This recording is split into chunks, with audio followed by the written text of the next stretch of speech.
Hello.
Extend our heartfelt greetings to our esteemed chief guest, guest of honor, keynote speaker, respected principal, academic dean, conveners, and students, and all members of the organizing committee.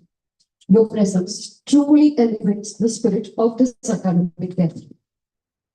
Today's conference on building global partnership for sustainable development through education, technology, and management in research across various sectors is centered around a theme that is both timely and transformative. In today's rapidly evolving world, no single discipline, institution, or nation can address complex global challenges in isolation. Sustainable development is no longer a distant vision. It is a shared responsibility that demands collaboration across borders, sectors, and ideas. Education plays a crucial role in shaping globally competent individuals who can think critically and act responsibly. Technology serves as a bridge that connects institutions, accelerates innovations, and enables real-time knowledge exchange. Management, on the other hand, provides the strategic direction needed to transform ideas into scalable and impactful solutions. The integration of these three pillars, that is education, technology, and management, creates collaborative ecosystem where research becomes more relevant, more inclusive, and more actionable. What makes this conference especially meaningful is its interdisciplinary nature. It brings together diverse perspectives from commerce, management, law, technology, and beyond, encouraging dialogues that go beyond silos and leads to holistic understanding.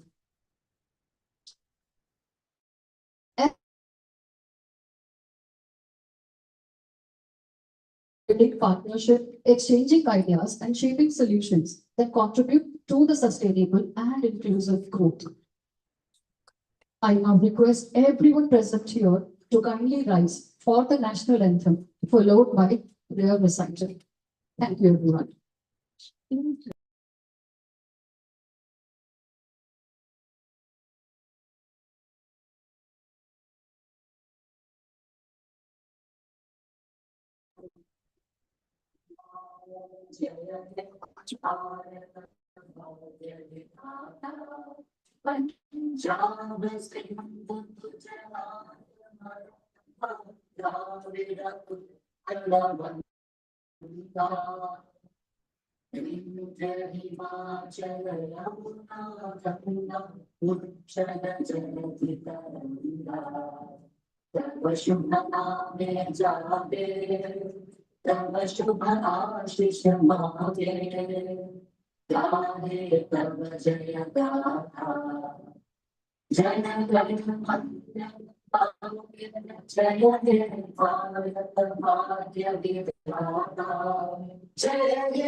Lighting of the ceremonial lamp by the dignitaries. May I request the dignitaries to kindly come forward for the ceremony. Start.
Thank you, dear dignitaries. Let's move on. It is now my privilege to invite our respected principal, Professor Dr. Hamid Kaur, to deliver the inaugural address. Now, over to you.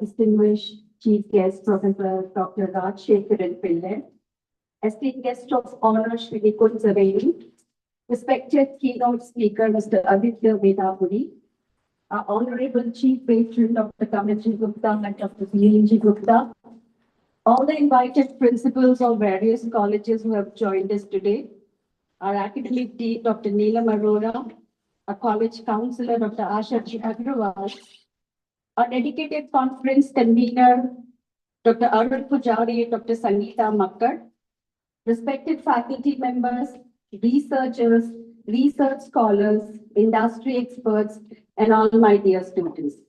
A very warm and a heartfelt welcome to all of you. It is both a privilege and a deeply meaningful responsibility for me as the principal of Lala Lajpat Rai College to inaugurate this international multidisciplinary virtual research conference. Today does not feel like the beginning of an event. It feels like coming together for an intent, for an intellect, and for a hope. The theme of this conference, Building Global Partnership for Sustainable Development through Education, Technology and Management in Research across various sectors, beautifully captures the spirit of our times, as rightly said by Muna as well. The challenges we face today, be it environmental challenge, sustainability challenge, environmental sustainability challenge, technological disruption, or socio-economical inequalities cannot be addressed in silos. They demand collective wisdom and collaborative action. Allow me to ground this thought in some powerful real-world examples. The rapid development of the Oxford AstraZeneca COVID-19 vaccine during the COVID-19 pandemic stands as one of the most compelling demonstrations of global partnership in modern history. Researchers at University of Oxford collaborated with the pharmaceutical giant AstraZeneca, while large-scale manufacturing and distribution in India led by the Serum Institute of India. Supported by international regulatory coordination and shared scientific data, this collaboration enabled the vaccine to reach millions across continent, especially in the developing nations. Now, what is significant here is not just the scientific breakthrough, but the model what we are actually talking about. This model represents education, institution, technology, and management system working in synchrony, working in sync across nations to address a global crisis, which we all have witnessed. This is precisely the spirit of our conference. The education sector to witness a deeply human transformation, one that quietly redefined what it means to learn and to teach. We all are aware of that situation. We all have gone through that situation when classrooms across the world went silent during COVID-19 pandemic.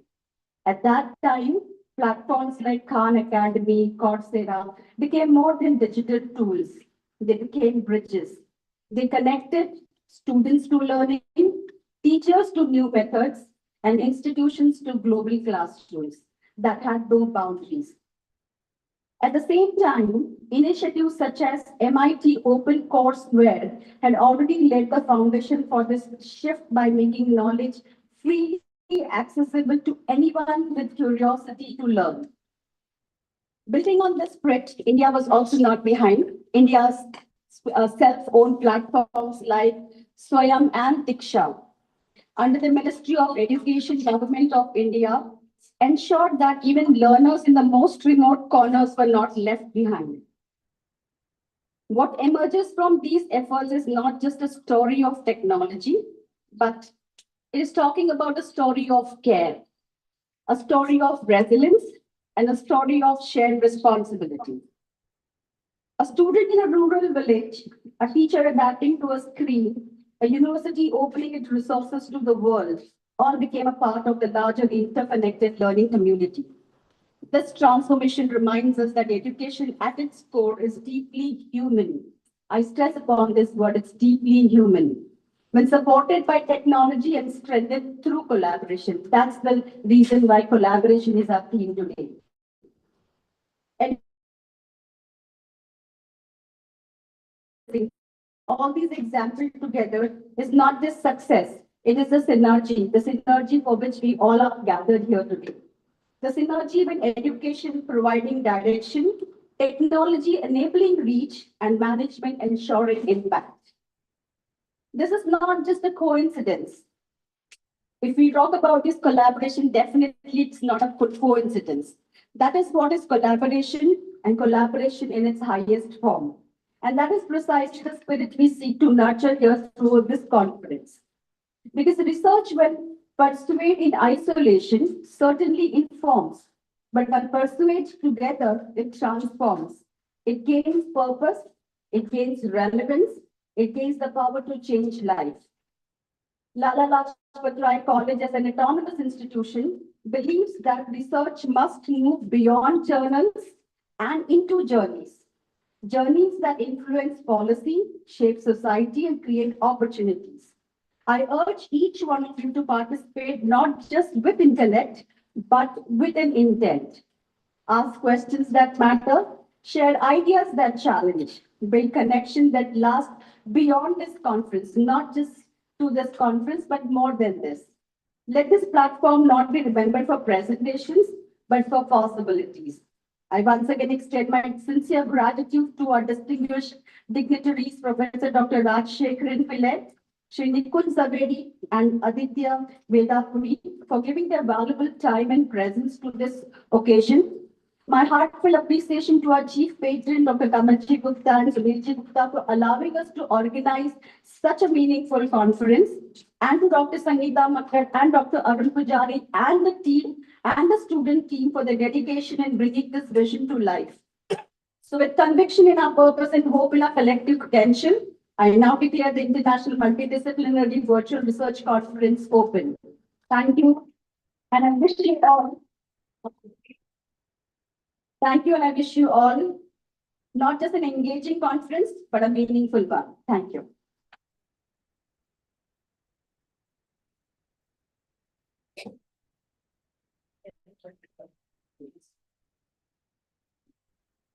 Thank you, Harmit ma'am, for setting a gracious tone for the conference. It is now my pleasure to invite Dr. Neelam Arora, Academic Dean of Lala Lajpat Rai College, to deliver her speech.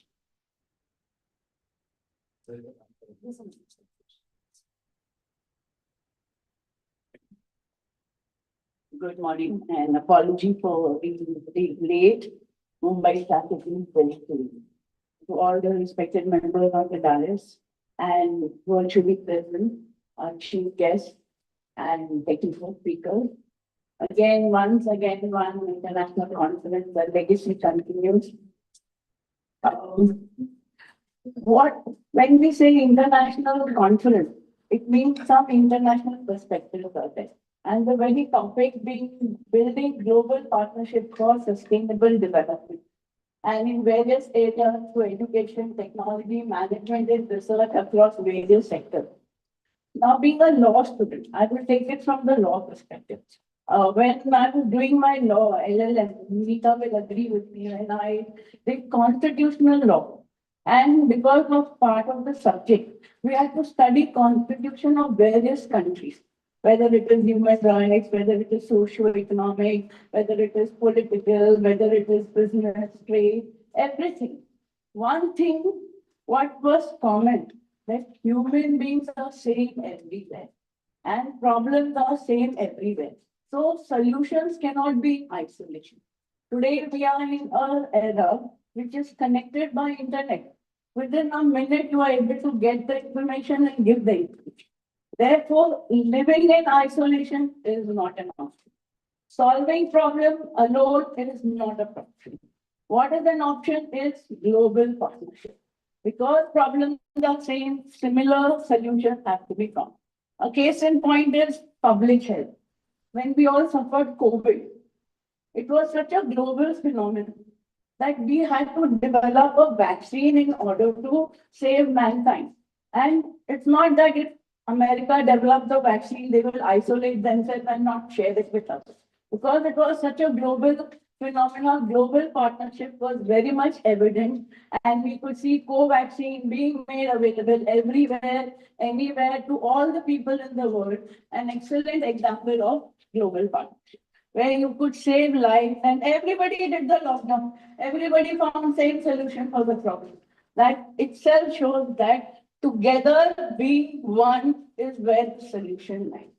Again, because I'm from law background now, and I really have a great love for law, and I've studied constitution of some different countries during the course. In one paper, we had comparative constitution, where we had to read Constitution of India, we had to read American Constitution, British, the whatever of other countries. Now, there are again global partnership, how it is percolated from one country and inspires so many laws, so many reforms, so many policies in other countries.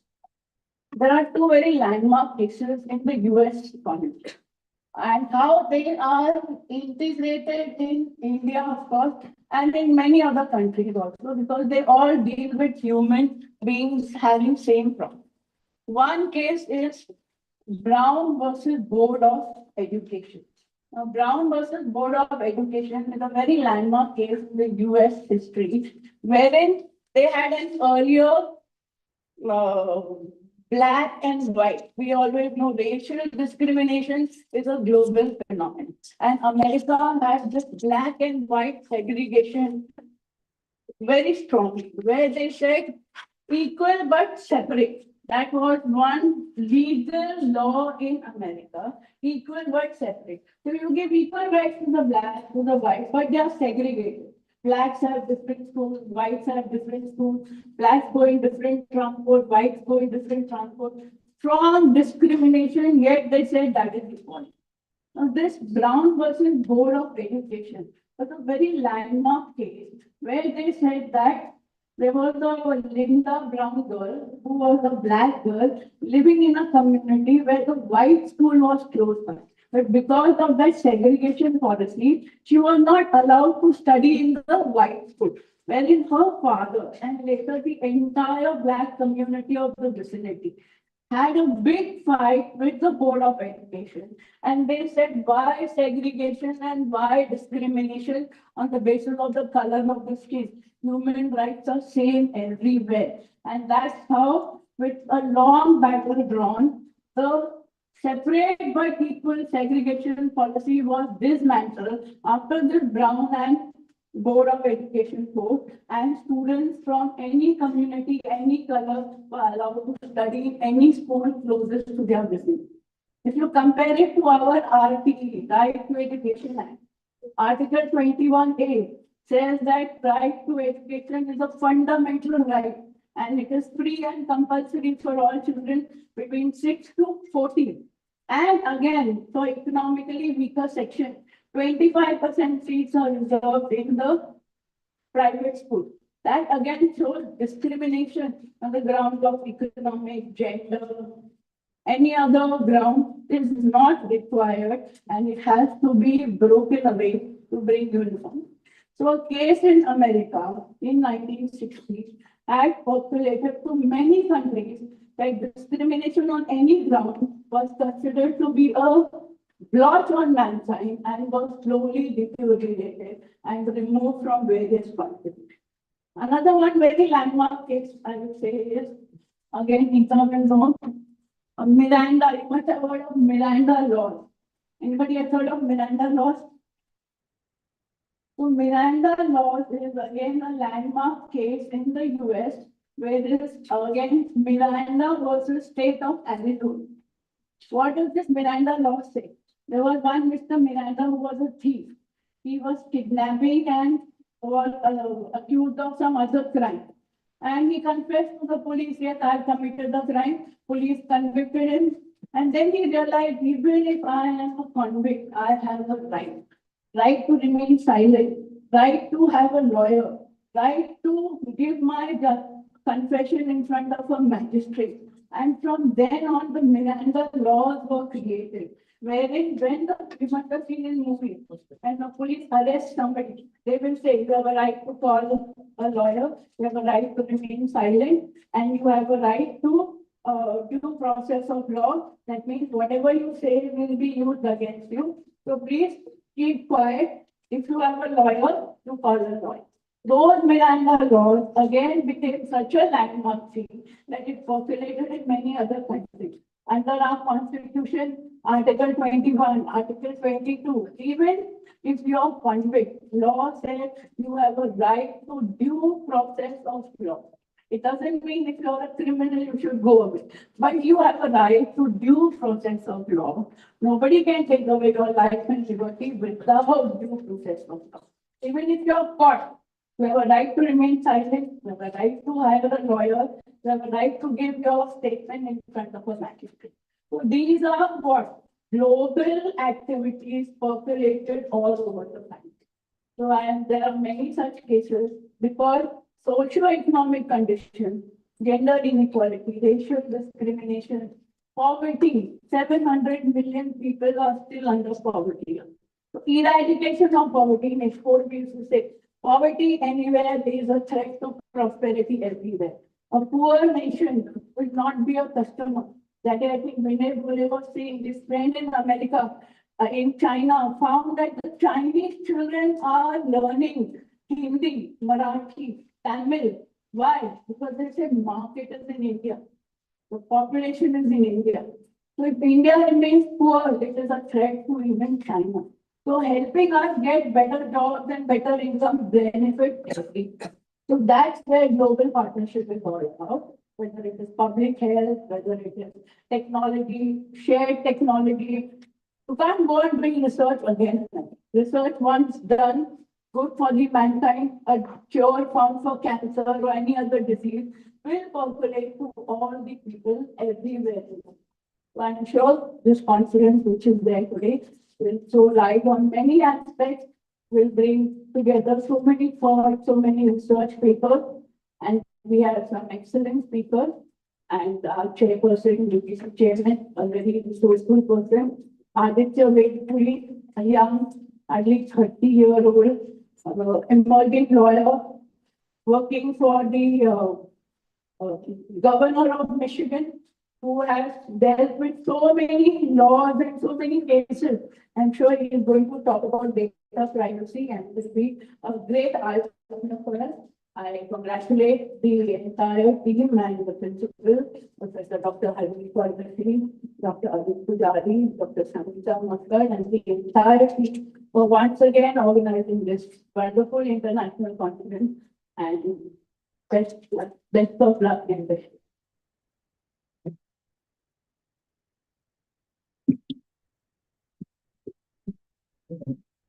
Thank you, Neha, for such an inspiring speech, which was very apt to the theme of today's international conference. I once again thank the participants.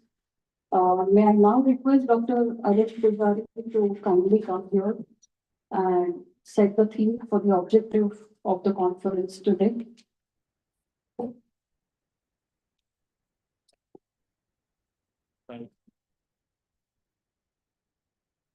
Respected Chief Guest Professor Dr. V.N. Rajasekaran Pillai, former Chairman UGC, Guest of Honor Sri Nikun Zaveri, Founder and Chairman System Plus Group of Companies, alumnus of IIT Bombay, Keynote Speaker of the Day, Mr. Aditya Vedapudi, Associate Dean, Legal Counsel to the Governor of Michigan, USA. On the dais, Dr. Professor Harmeet Kaur, Principal of the College, Dr. Neelam Arora, Academic Dean of the College, Dr. Asha Agarwal, Counselor and Placement Head, respected faculty members, researchers, and dear students. It is my privilege to briefly present the objectives of this international conference themed Building Global Partnerships for Sustainable Development through Education, Technology, and Management in Research across various sectors. The primary objective of this conference is to examine the role of interdisciplinary research in achieving sustainable development by integrating the domains of education, technology, and management. In today's interconnected world, complex global challenges demand collaborative and multidisciplinary solutions. Secondly, the conference aims to promote global and cross-sector research collaboration by bringing together academicians, researchers, industry experts, and students from diverse backgrounds to exchange ideas, share knowledge, and develop meaningful partnerships. Another important objective is to bridge the gap between academic research and industry needs, ensuring that research outcomes are practical, scalable, and capable of addressing real-world organizational and societal challenges. The conference also seeks to encourage innovation in education, technological integration, and progressive management practices, thereby fostering research excellence and sustainable organizational growth. In addition to this, conference aims to facilitate knowledge sharing across global academic and research networks, enabling institutions and scholars to collaborate in addressing emerging global challenges through research-driven solutions. The conference also intends to empower young researchers, scholars, and students by providing opportunities for academic interaction, mentorship, and exposure to global research perspectives. Finally, this conference provides a platform to identify emerging trends and future research directions while also strengthening networking and capacity building opportunities for scholars, academicians, industry professionals, and students. Through this objective, we hope to create a collaborative ecosystem that promotes knowledge sharing, innovation, and sustainable development at global level. Thank you.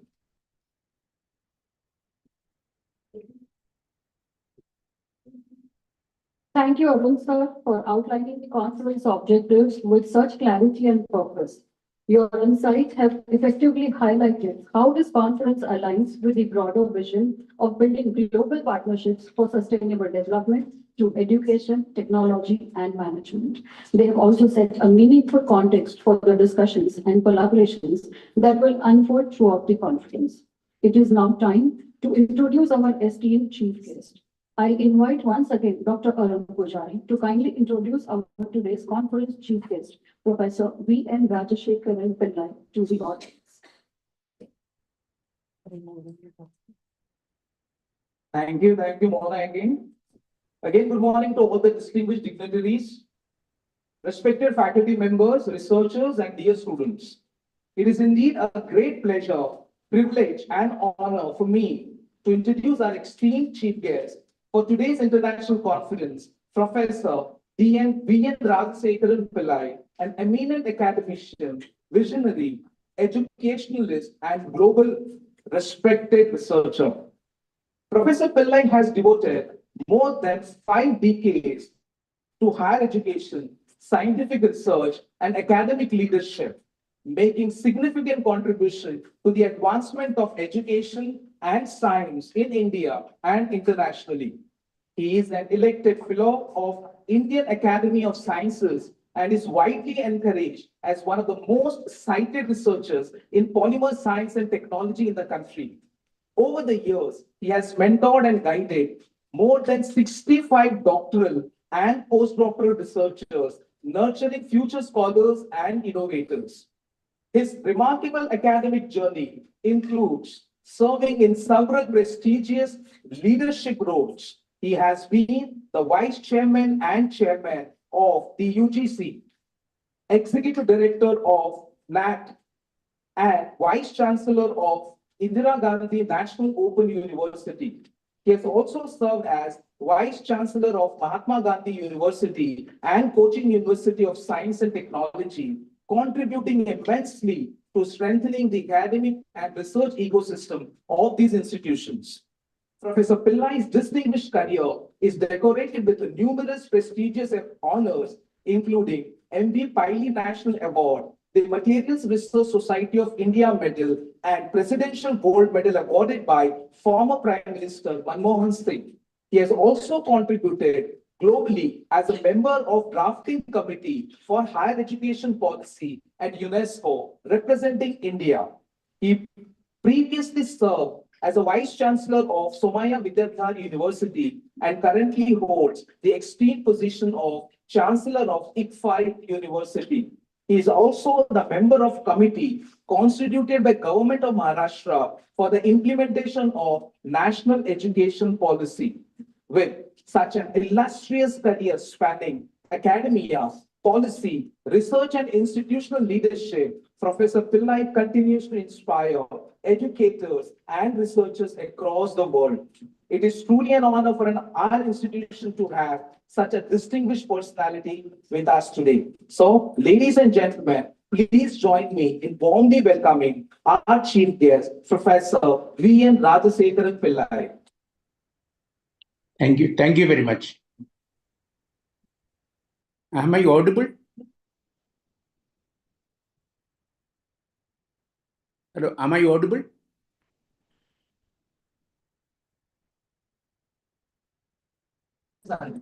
Yes, sir, you are. Am I audible? Yes.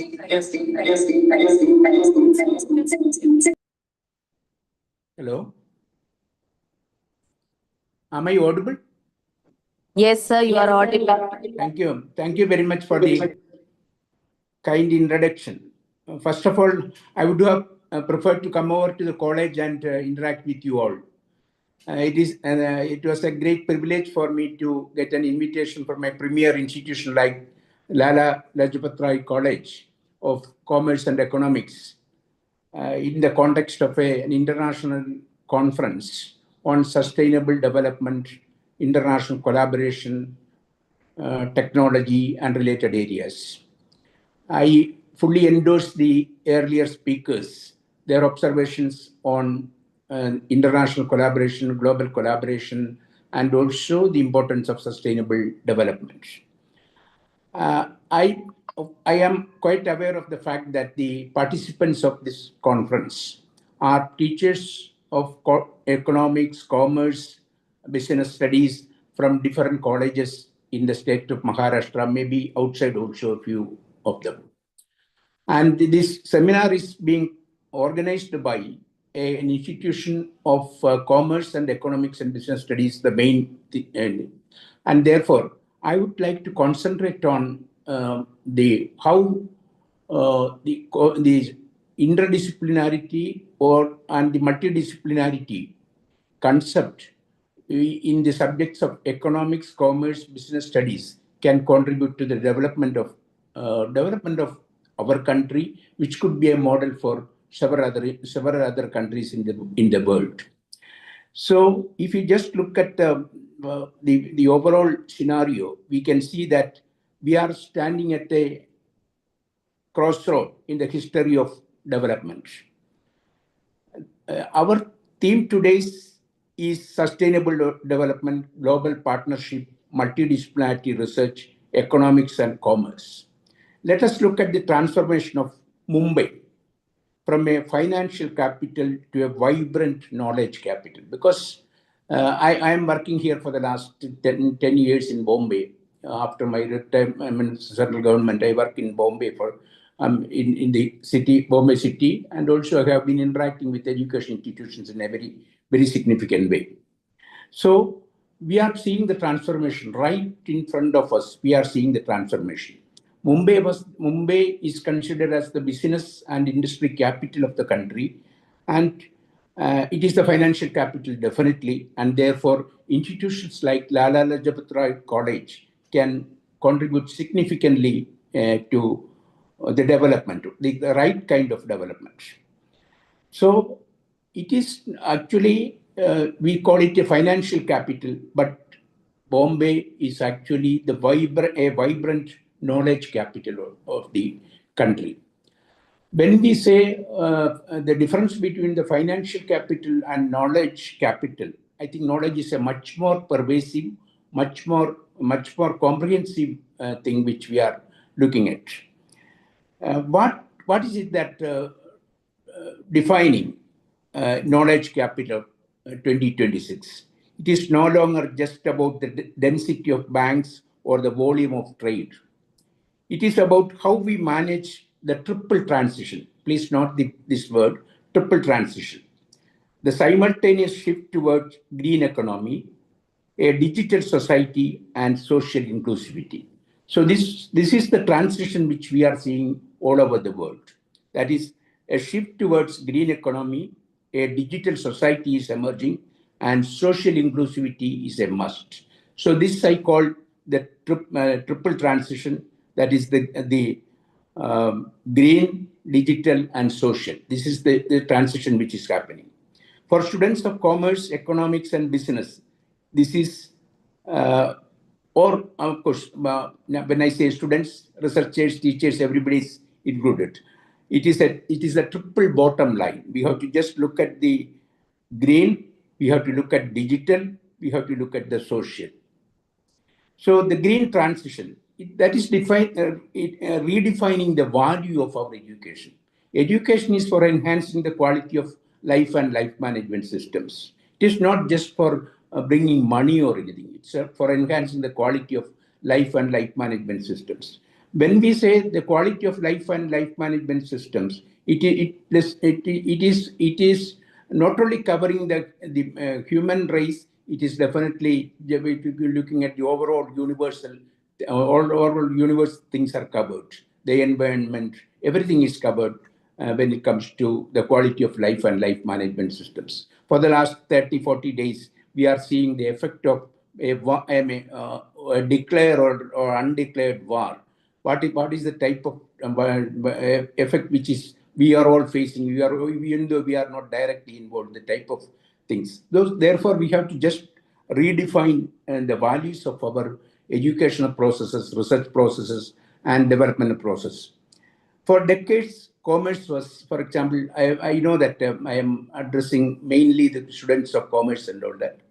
For decades, commerce was taught as the science of linear transactions. It is no longer, commerce is no longer just linear transactions. We extracted, we produced, we sold traditionally. But today, that model is obsolete. The green transition demands that we master the circular economy. We are teaching circular economy now. In our business studies, we must move beyond traditional profit and loss statements. We are moving towards natural capital accounting. You are all experts, probably you know more about it. Natural capital accounting. When we look at the industrial expansion of this particular city, because I'm right now sitting in Navi Mumbai, Ulve, I'm sitting in Ulve in my office, I'm sitting here. We could see the type of transformation which are happening in this city. For example, you are listening of Mumbai 3 and all that's all coming. So when we look at the industrial expansion of this city itself, we must ask, what is the carbon cost of this infrastructure? Everybody should ask, what is the carbon cost of this infrastructure which we are creating? Sustainability is often mistaken for charity or compliance. In reality, it is the highest form of economic efficiency, sustainable development, because it is, for example, we talk about CSR and supporting sustainability studies and all that. But sustainability is definitely the highest form of economic efficiency. By integrating environmental, social, and governance metrics into the core of business strategy, we ensure that the nation building mentioned in our vision documents is resilient against the global climate risks of the coming decades. So this is the green transition. This is some sort of a brief explanation, brief description of the green transition which is happening. I am working for a university as chairman of a vision document for a university in the south, in Karnataka. They are certifying farmers. For example, farmers are, several thousands of farmers are involved in the new organic farming and all that. They are earning carbon credits, and these carbon credits are being sold to British Airways, and they take money. So therefore, it is very important that these principles of understanding the sustainable development in the right perspective to our development, particularly farmers, is very important. So the carbon cost, carbon sequestration, we are teaching. It is not just science and technology only. I come from the chemistry background, polymer science background. It is in polymer science, plastics, all these artificial things. We talk about the carbon economy and all that. But it is definitely in each and every process which we are doing, in each and every activity, this is involved. So the first I will call it a triple helix: the digital, the green, and then the digital, and then the social. When it comes to digital transition, it is the knowledge of it is the engine of the knowledge economy, actually. We talk about, when we talk about digital transition, now we are talking about artificial intelligence in a very significant way. Our country has a AI manifesto. Higher education institutions are asked to respond to the AI manifesto of the country, and what could be the educational response to the AI policy. And industries are definitely looking at the AI policy. Institutions are looking at creating digital twins. Artificial intelligence, people are frightening us, particularly teachers, saying that artificial intelligence will replace teachers. But of course, it will not ever replace teachers. When information and communication technology, when technology came in a big way, we were all afraid that the role of the teachers will be obsolete or something like that. But it will not ever happen. Technology cannot teach, only teachers can teach. But teachers have to be equipped with appropriate technology. We have also seen, the earlier speakers also mentioned, how technology has really worked in the COVID pandemic season, how collaboration has happened across continents, across maybe between institutions of different kinds, the type of collaboration in medicine development, type of collaboration research, all these things happen in a very significant way during the COVID period. So the digital transition, particularly artificial intelligence, and then the COVID pandemic, all these things augmented our policies for collaborative approach. I mentioned when during the COVID period, there were some sort of what is that, observations that what will happen to experimental research and all these things all over the world. In our own laboratories in the country, they thought about it. The academies of science, for example, they thought, what will happen to our experimental research? Laboratories are not functioning, equipments will rust, and nothing will happen. That was the thinking. I vividly remember that Dr. Kasturi Rangan, one of the presidents of the Indian, and late Dr. Kasturi Rangan, who was the architect of the national education policy, he was chairman, he was president of one of the academies in the country, and he hosted an event involving all the academies in the country, just to ponder over what will happen to experimental research during this COVID period. And of course, we found out that research scholars cannot go to the laboratory, students cannot go to the laboratory, teachers cannot go to the laboratory. Everything is. But then after maybe 3 months or 4 months, we could see that during that time, maximum collaboration happened all over the world. For example, research students, maybe even undergraduate students, doing some sort of a research, they interacted with prominent researchers in the world. Institutions which are of not that high category, they interacted with premier institutions in the world. We have seen examples or success stories where beginning researchers who are very young, they interacted with very eminent, even with Nobel laureates, and then collaborated. And in the history of nature and science, published what has happened during the COVID time in the next March issue of Nature and Science journals. And the COVID period was the period of maximum collaboration in the history of science and technology. That was the period of maximum collaboration.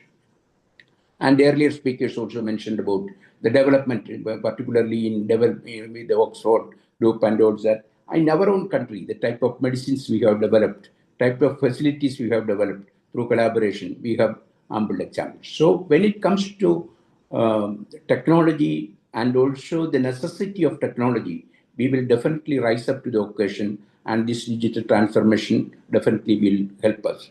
So this is just to say that the digital transition is the engine of the knowledge economy, not only in this country, all over the world. So this is the second pillar of development, the current day development which we see, the digital transition. Our institutional missions, when we say an institutional mission of a university, mission of a college, mission of a R&D lab, mission of a think tank, we should emphasize interdisciplinary collaboration. That is the subject of today's conference also. This is where technology meets trade, particularly in commerce, economics, and all that. When we define the digital transition, it is actually a meeting point of technology with trade. We are seeing a twin transition where digital tools are the primary enablers for green outcomes. Imagine a commerce landscape where blockchain provides 100% transparency for green supply chains, or where big data allows us to optimize energy consumption across Mumbai's massive industrial grid or industrial corridor. So these are all possibilities. Of course, people are working on it, and it is very important that our own education institutions, research institutions should also be part and parcel of such activities. However, technology without a Humboldtian spirit of inquiry, Humboldtian spirit of inquiry, that is the basic concept of what is that? Fundamental research, fundamental research. So technology without understanding the context of the technology is merely a tool. Probably we may fail if you do not understand the context.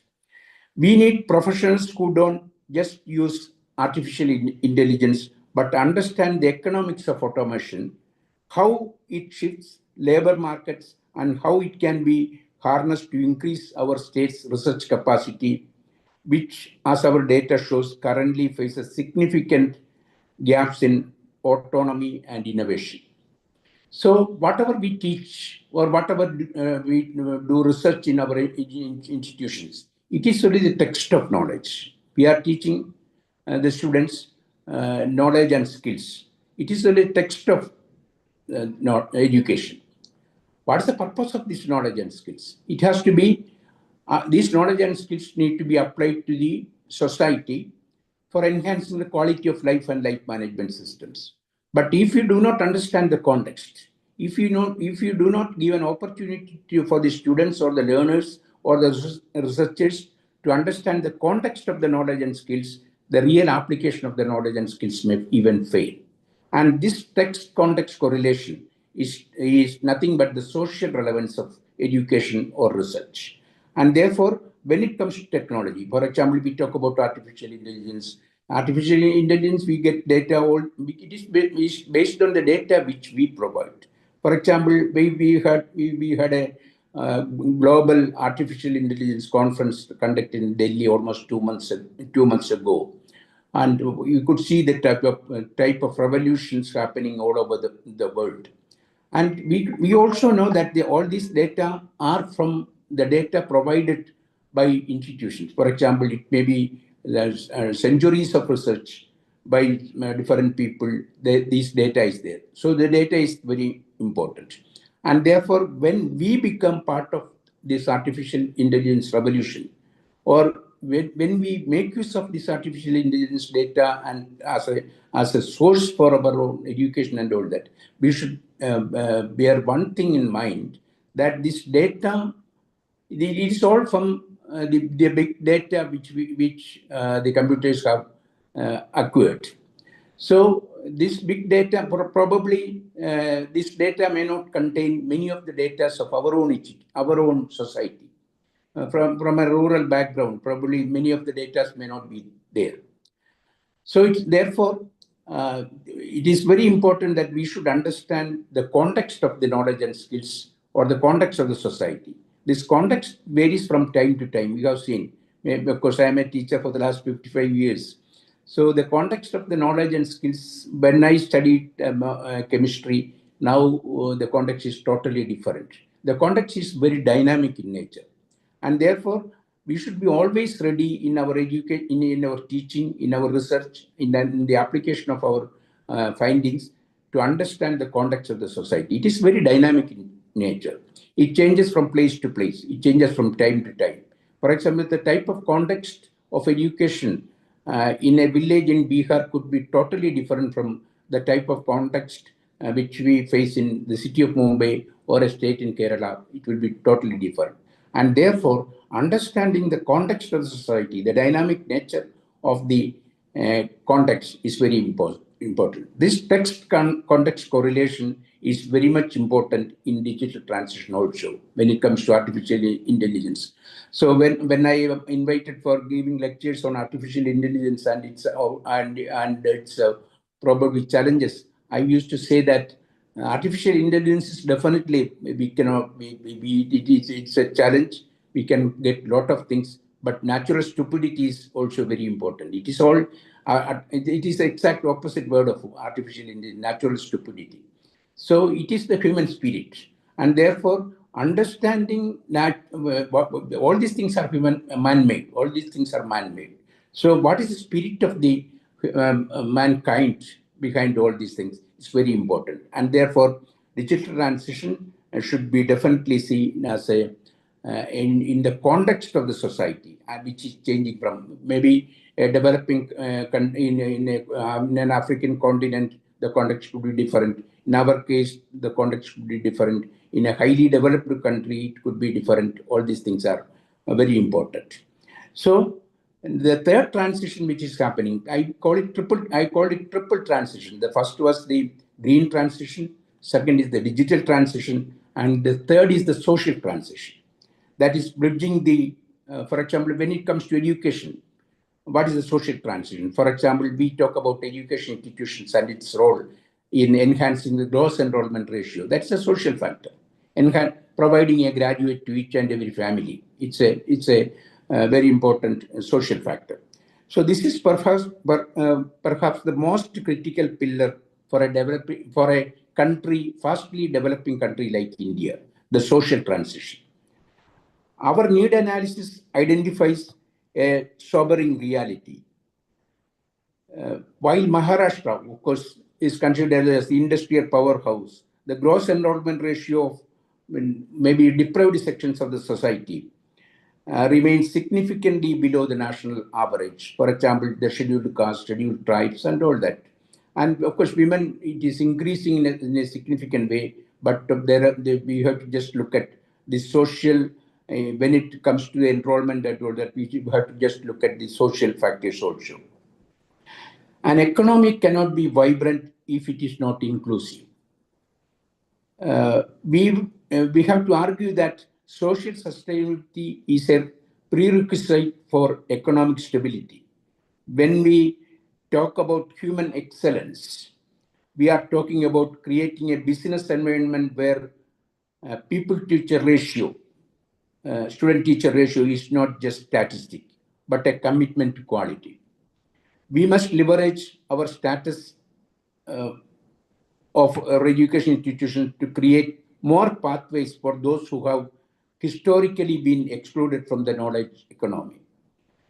So finally, when we summarize this point, the message I would like to give is that we have a ambitious goal of Viksit Bharat 2047. Our education institutions, premier institutions like the Rajabatra College of Commerce and Economics and such institutions, you are to be you are to be the architects of this transition, major architects of this transition, education institutions. We are not just teaching, learning or researching to manage businesses. We are learning to manage a civilizational shift. We have seen it. So if we just read history, we have seen civilization shift. The triple transition, that is the green, digital, and social, is a framework through which we have to build the Viksit Bharat we all envision. So let us move forward with the understanding that our growth must be as sustainable as it is profitable and as inclusive as it is innovative. So this combination of the green, digital, and social, it covers probably, it gives the interconnectedness, and it's very important. The overall development can happen, ultimate development can happen only when we consider all these things together. So the triple transition is a highly, debating subject as of now. It's called triple transition. If you just go Google, you will see this thing, and a lot of activities are happening. And it is very important that our education institutions, our students, our researchers should know about it. And therefore, collaboration in these areas is very important. When we have to collaborate, of course, we talk about industry, academia, collaboration and all that. It is now industry houses are going to, probably in our educational models, NEP 2020 or 2020, we say that 40% of the credits can be earned from outside the education, outside the walls of the education institutions. Professors of practice, all these things we are talking about. And therefore, industries should come forward Probably they have to support research, then society. And of course, if you just look at the national policies in some of these areas, in sustainable development, in energy, now when you call NEP, if you just look at NEP in some of our documents, you will see that it is national electricity policy. Also, NEP is national electricity policy, green hydrogen, green ammonia, all these things come under the national semiconductor policy. Anusandhan National Research Foundation is just looking at opportunity and looking at big projects where one public institution, one private institution, and one industry is involved, and they are supporting research in a significant way. The mission projects of the government of India. So green, digital, social, all these things are very important, and it is along with our teaching of the commerce, economics, business studies, and all that. We should also teach them how we can connect these three strands. Connect these three strands in charting the right kind of sustainable development which is required for the progress of the human society. Thank you very much. And of course, I have gone through the program. It's a very good program. Let me congratulate the principal and the deans and all the academics of the college for taking up this particular activity. I would be happy to come over to the college and interact with the students and teachers probably in the near future. Thank you very much. Once again, wish the program all the best. I will be sending the summary of my lecture to you for your proceedings or whatever is planned as a furtherance to this conference. Once again, thank you for this opportunity.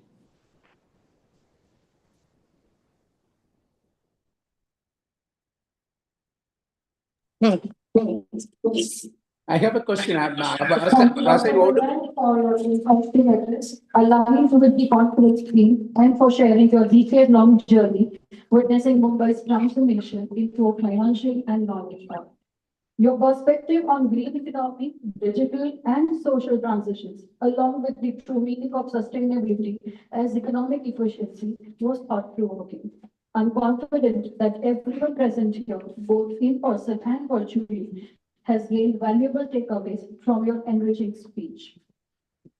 I now invite Dr. Sangeeta Makkar, the convener of today's conference, to introduce our guest of honor and technical speaker, Shri Nikunj Javeri, founder and chairman, System Plus Group of Companies. Thank you, Mala. Thank you so much. A very good morning to all the members of the dais and our fellow peers and students. We are very honored to have a very distinguished guest as a guest of honor with us. It is a privilege to welcome and my privilege to introduce Mr. Nikunj Javeri. He's a distinguished technology entrepreneur, a visionary ecosystem builder, and committed leader in the space of technology, multilateral businesses across diverse countries, around 40 of them, and of course in philanthropy as well. With an illustrious career spanning nearly 4 decades, Mr. Javeri is the founder and driving force behind Systems Plus Group, a global technology services organization he established in 1987. Under his leadership, the organization has evolved into a multi-country enterprise, around 40 of them with a set platform, delivering solutions to clients across various countries spanning his strategic IT consulting, business processes and re-engineering, custom software development, ERP implementation, and the creation of global capability centers and offshore delivery model. What sets Mr. Javeri apart is his real ability to navigate both strategic and operational dimensions of business. His experience as an outsourced CIO officer for PepsiCo Asia Pacific reflects a unique dual perspective, allowing him to think simultaneously from a standpoint of both client and service provider. However, what makes his presence especially significant for today's theme, which is from enterprise to ecosystem building, building global partnership for sustainable impact, on which he's going to share his insights. It is his evolution of his journey before beyond enterprise success into ecosystem leadership. Over the years, Mr. Javedi has actively engaged in mentoring early stage ventures, investing in innovative ideas and supporting initiatives in education, healthcare, and social development.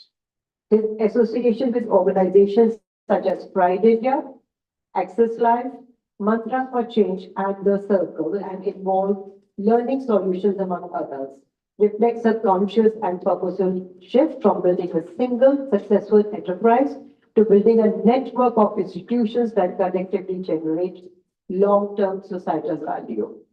Apart from this, his further contribution extend to with his the leadership in the Rotary Club of Mumbai Queen's Necklace, where he has played a very key role in advancing high-impact service initiatives, fostering CSR collaborations, and mobilizing resources for meaningful change. Today, we look forward to gaining insights from this remarkable journey, understanding how an enterprise can evolve into an ecosystem, how conscious success can be aligned with social responsibility, and how leaders can move beyond transactional frameworks across multi-countries to build collaborative platforms that deliver sustainable impacts at scale. It is an honor to have Mr. Nikunj Javedi with us. Ladies and gentlemen, please join us in warmly welcoming Mr. Nikunj Javedi. Over to you, sir.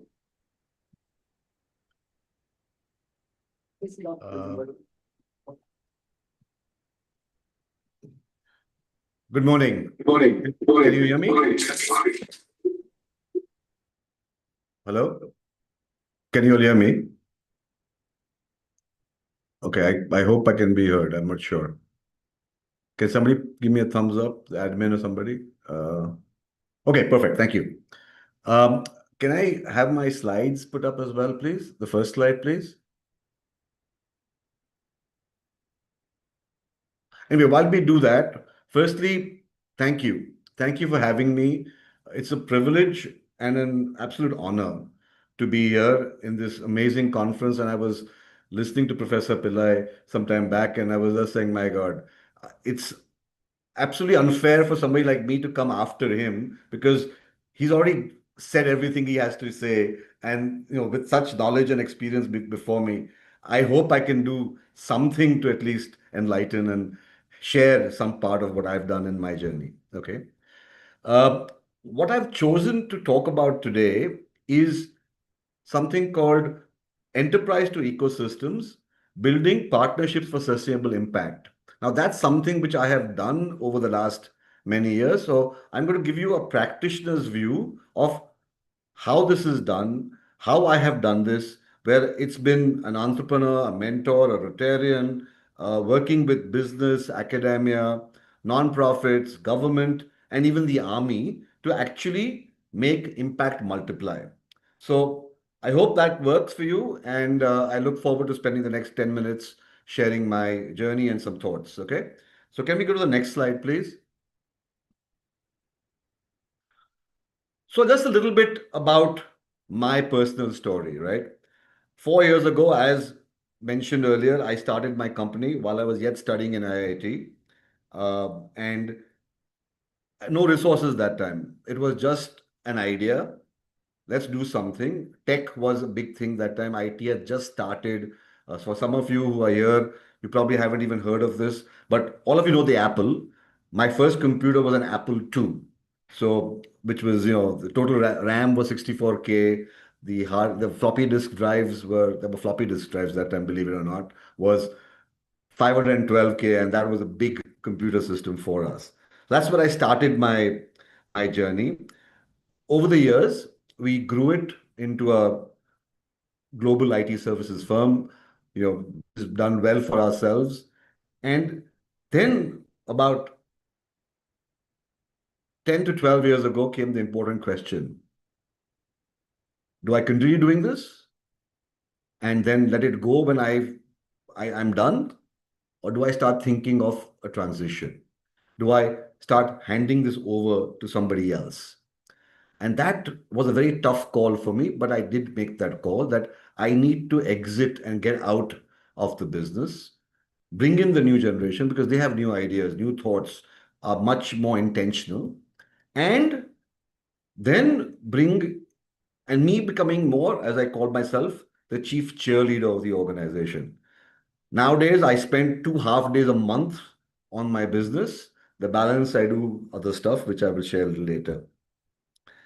Now, why is this important? And why do I bring this whole conversation in play?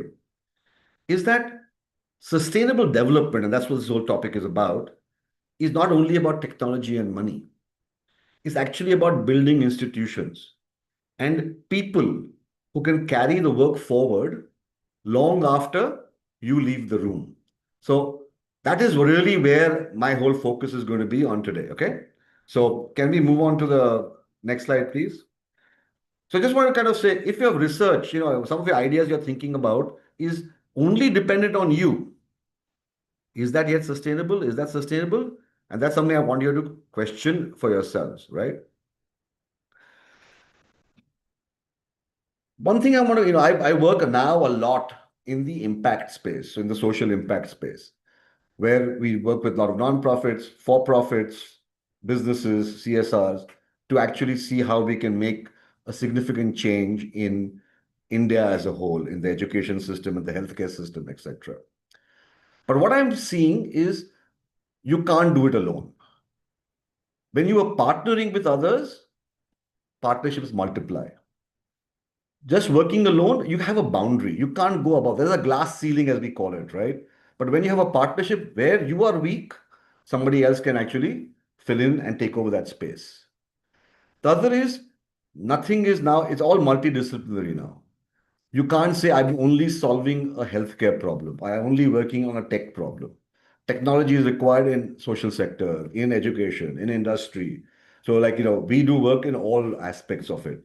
And you have to partner with each other. And finally, you can't just say, I will do it alone. You can't just say that it will only one organization can do it all. You have to work with others and collaborate. So you have to build an ecosystem. So when I was just before this call, I was on a conversation working with a non-profit which is working in Rajasthan, where they're looking at changing and helping bringing wellness into the education curriculum of Rajasthan. But can they do that alone? No. They have to work with the government. They have to work with other partners who have reach. They have to work with the gram panchayats. They're going to work with the teachers. And it has to work as an overall ecosystem and not just one organization can do it. So that's the whole message. I'm going to give you a couple of examples which have worked in my case. Can we go to the next slide, please?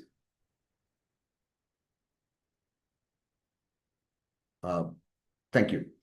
So, at Systems Plus, we think of 3 areas I'm kind of talking about how we collaborated. We would be viewed as the established firm. What do we bring in? Scale, credibility, proven processes, funding. We know how to get stuff done. Clients, organizations who trust us, right?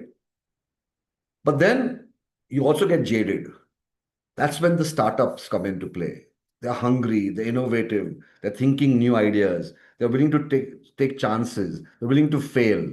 They're not and they're not kind of grounded by or not kind of bound by any form of rules. They're willing to take all kinds of risks, which is so much needed if you want to actually create something bigger.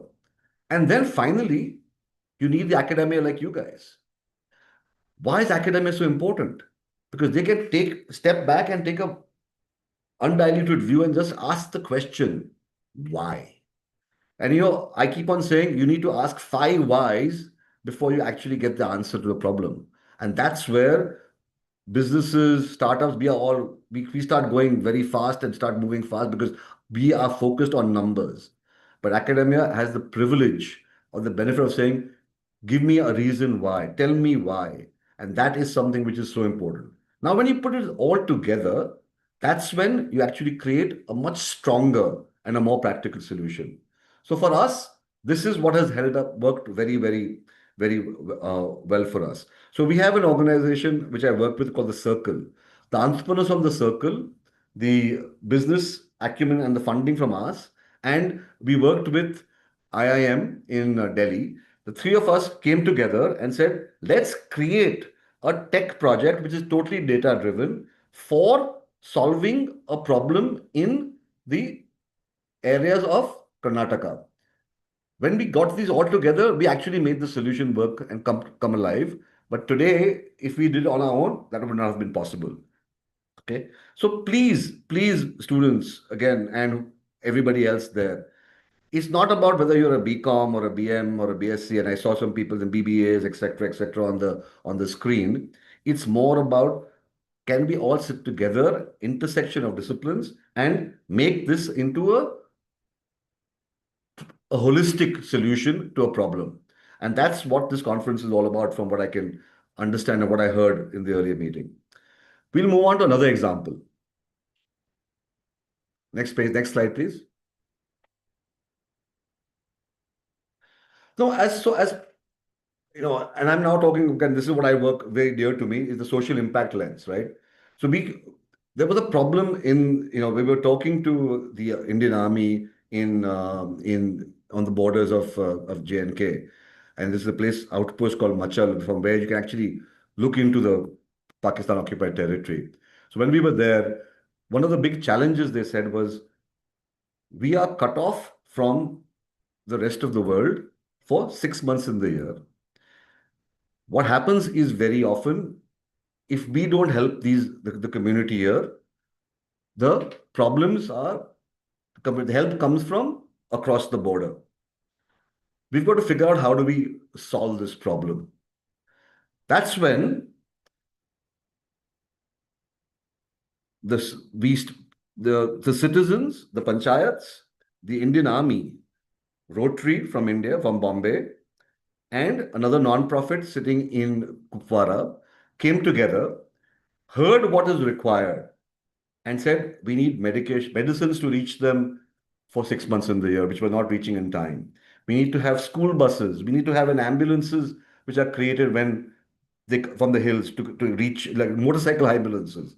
Now, all these came together because we actually decided to work together.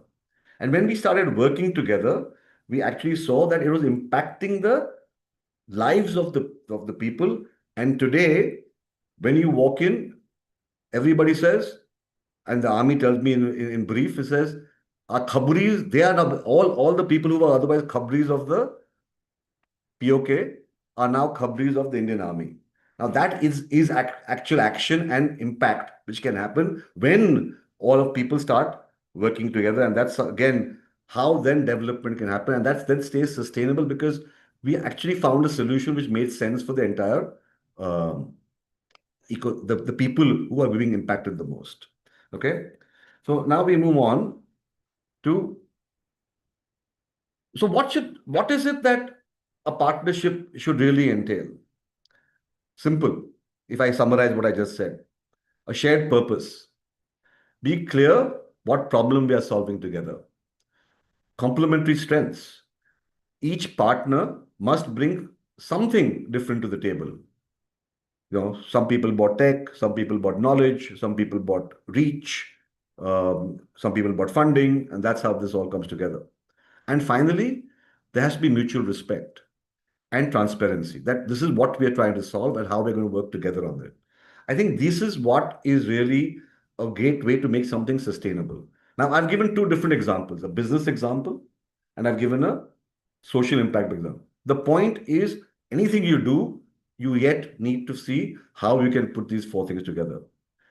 I'm going to give you a simple framework which I've kind of created for myself and in my Rotary year, which is, I'm the president of my Rotary Club in the coming year, which I'm going to share with you all as a kind of a framework which you all could use, if that makes any sense. Can we go to the next slide, please? So the 3I framework, as I call it, is inspire, involve, and impact. Let me just kind of walk you through this, and you can use this for any of your own projects, your careers, etc. So when I say inspire, what do I mean? What inspires me enough that I should work on this even if there are no marks, no certificate? Is it climate? Is it financial inclusion? Is it making money? Is it women entrepreneurship? But pick a problem, pick something which actually genuinely moves you. Okay. So that is what will help you get inspired to move forward. Then involve. Don't work alone. Involve people from other disciplines, other colleges, even other countries. Involve mentors, nonprofits, alumni, uh, donors, funders. The more diverse your team, the more innovative your solution will be. And finally, impact.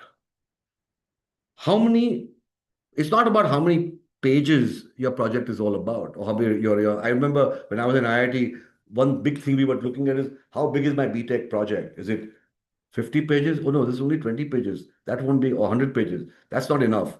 They expect a 200-page report. Nah, that's we've learned the hard way now, and I'm sharing this with you. That doesn't work. It's actually more about what changes in behavior, cost, access, or dignity do you achieve? How many lives did you touch? And will this work continue after you? I think that's a very important element. What have you created? Will that continue after you have done that? So this is a framework which if you look at, I mean, and I use it all the time for anything I do. Please feel free to use this for your own selves. And if it makes sense, please come back to me with a dollar for every time you use it. Okay. I also call myself a social extortionist. I always raise money for different nonprofits, so I'll take all the money I can get. Anyway, that's a small side note, please. Anyway, um, so please go to the next slide.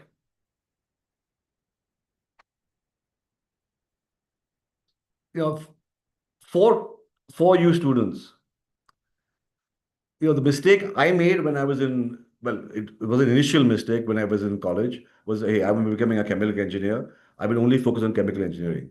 Luckily, I got access to some computers and then I switched from chemical engineering to computers, which was totally different. And that's something I realized that you can't only focus on one discipline. You got to be multidisciplinary. You got to be you got to work in the humanities, the home science, you need to work because the big challenge some of us engineers feel is that we don't know how to communicate with anybody outside. We are very focused on our work. But if you start working with people from outside the arts and the and chartered accountants and lawyers, etc., you start working with people from different courses and different boundaries. The other is one thing which has worked well for me is I became from a technologist, I became a salesman. And how did I become a salesman? I focused on relationships. One thing I told and I teach my staff, I used to talk to my staff is every client you work with or every individual you work with, think of them and treat them as you would your best friend. What does that mean? Your best friend is somebody who you always go the extra mile on to help out and make sure that they get successful. So that's how you build strong relationships. And finally, don't collect certificates. That's great to see on your resume. But at the end of it, it's the people who vouch for you and people who have collaborated with you is who actually make a big difference. That's how long-term partnerships last. I mean, just when you think about it, my company, we competed against, and we're a small company. We're nothing very, not a Wipro or an Infosys, one of those, but we could compete with them head on. Why? Because of the partnerships we created with people at different levels. And that's what with our clients. And we used to come, and that's how I became the chief information officer of PepsiCo as well, not as an employee, but as a vendor. And that only happens because of the relationships you build on the way. Okay. So we can go on to the next slide, please. So two questions which I would urge you all to ask. Who can I partner with outside the field, my field, before you start anything new? And this will give you an idea. You know, should I work with somebody in the US?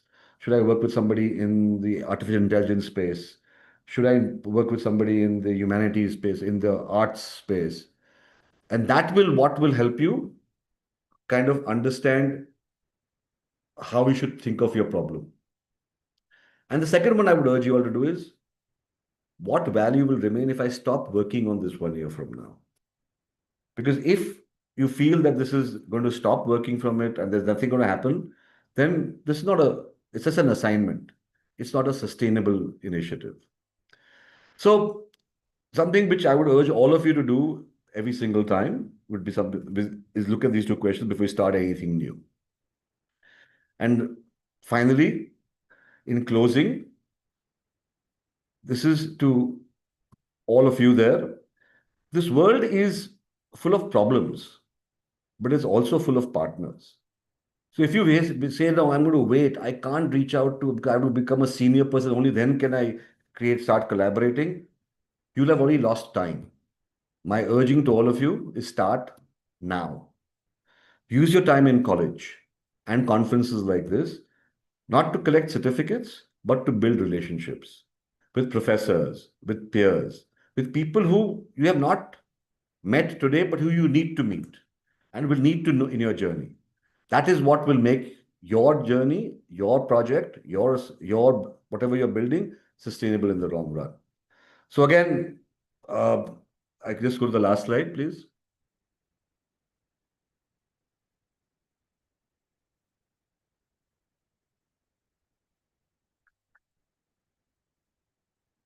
Thank you for having me. Think beyond individual successes, build meaningful partnerships, create impact that lasts. That would be my message to all of you. Thank you again. I hope this was helpful. I know nowhere as informative as Professor Pillai, but at least I hope I gave you some practical insights on how to take things forward when you're thinking of starting something new. Appreciate it. Thank you.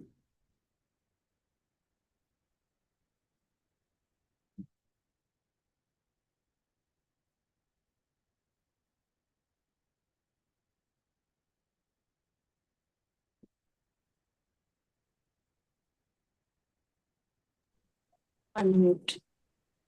Thank you, Mr. Nicole Javedi, for thought-provoking address on building ecosystems, not just careers, enriched by your inspiring entrepreneurial journey and evolution into a global IT leader.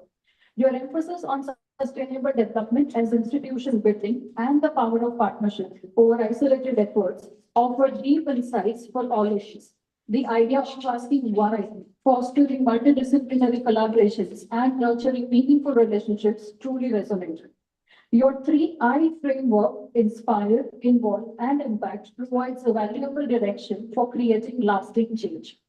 I'm sure everyone present here has taken away meaningful and actionable insights from your valuable address. Moving on to the next segment of the conference, may I now request Dr. Sangeeta Makkar, our conference convener, once again to come here and introduce our keynote speaker, Mr. Aditya Vedapuri, Associate Legal Counsel to the Governor of Michigan, USA. Thank you very much. We are very honored to have a very distinguished upcoming speaker for the keynote session. Mr. Aditya Vedapuri is a Detroit-based legal professional serving as the Associate Legal Counsel in the Executive Officer of Government Rechner Whitner. He advises on legal and policy matters, supporting the Governor's office in ensuring compliance with constitutional and statutory requirements. Mr. Aditya Vedapuri holds a Juris Doctor from the University of Michigan Law School, USA, and a Bachelor of Business Administration from the Ross School of Business. Prior to public service, he was working at Clary, Rodbenstein and Hamilton, and served as a judicial law executive as Judge Joshua Diaz. His experience spans corporate law, appellate litigation, and government advisory style. His very strong professional experience leads him to be a leading member of the law firm And his areas of work is on government and public policy advisory, constitutional and administrative law, regulatory and compliance matters, and appellate legal research and analysis. Please join me in warmly welcoming Mr. Aditya Vedapuri as our keynote speaker. Over to you, sir. They usually have the video for short. Yeah.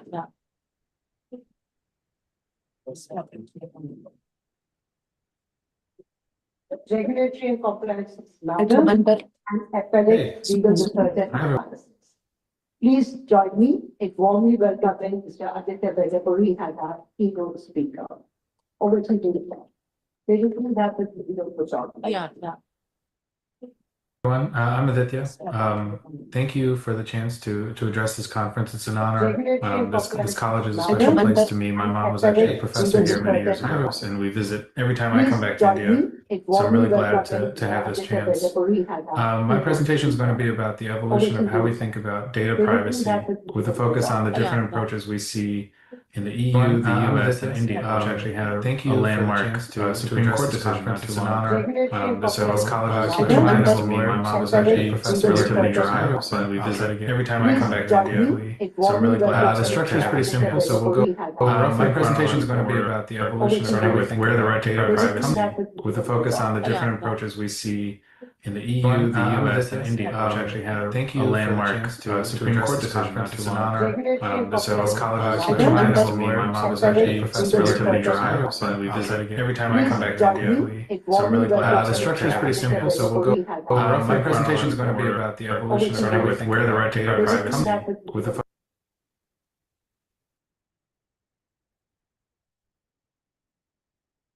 from, how it became embedded as a human right, and then the structure.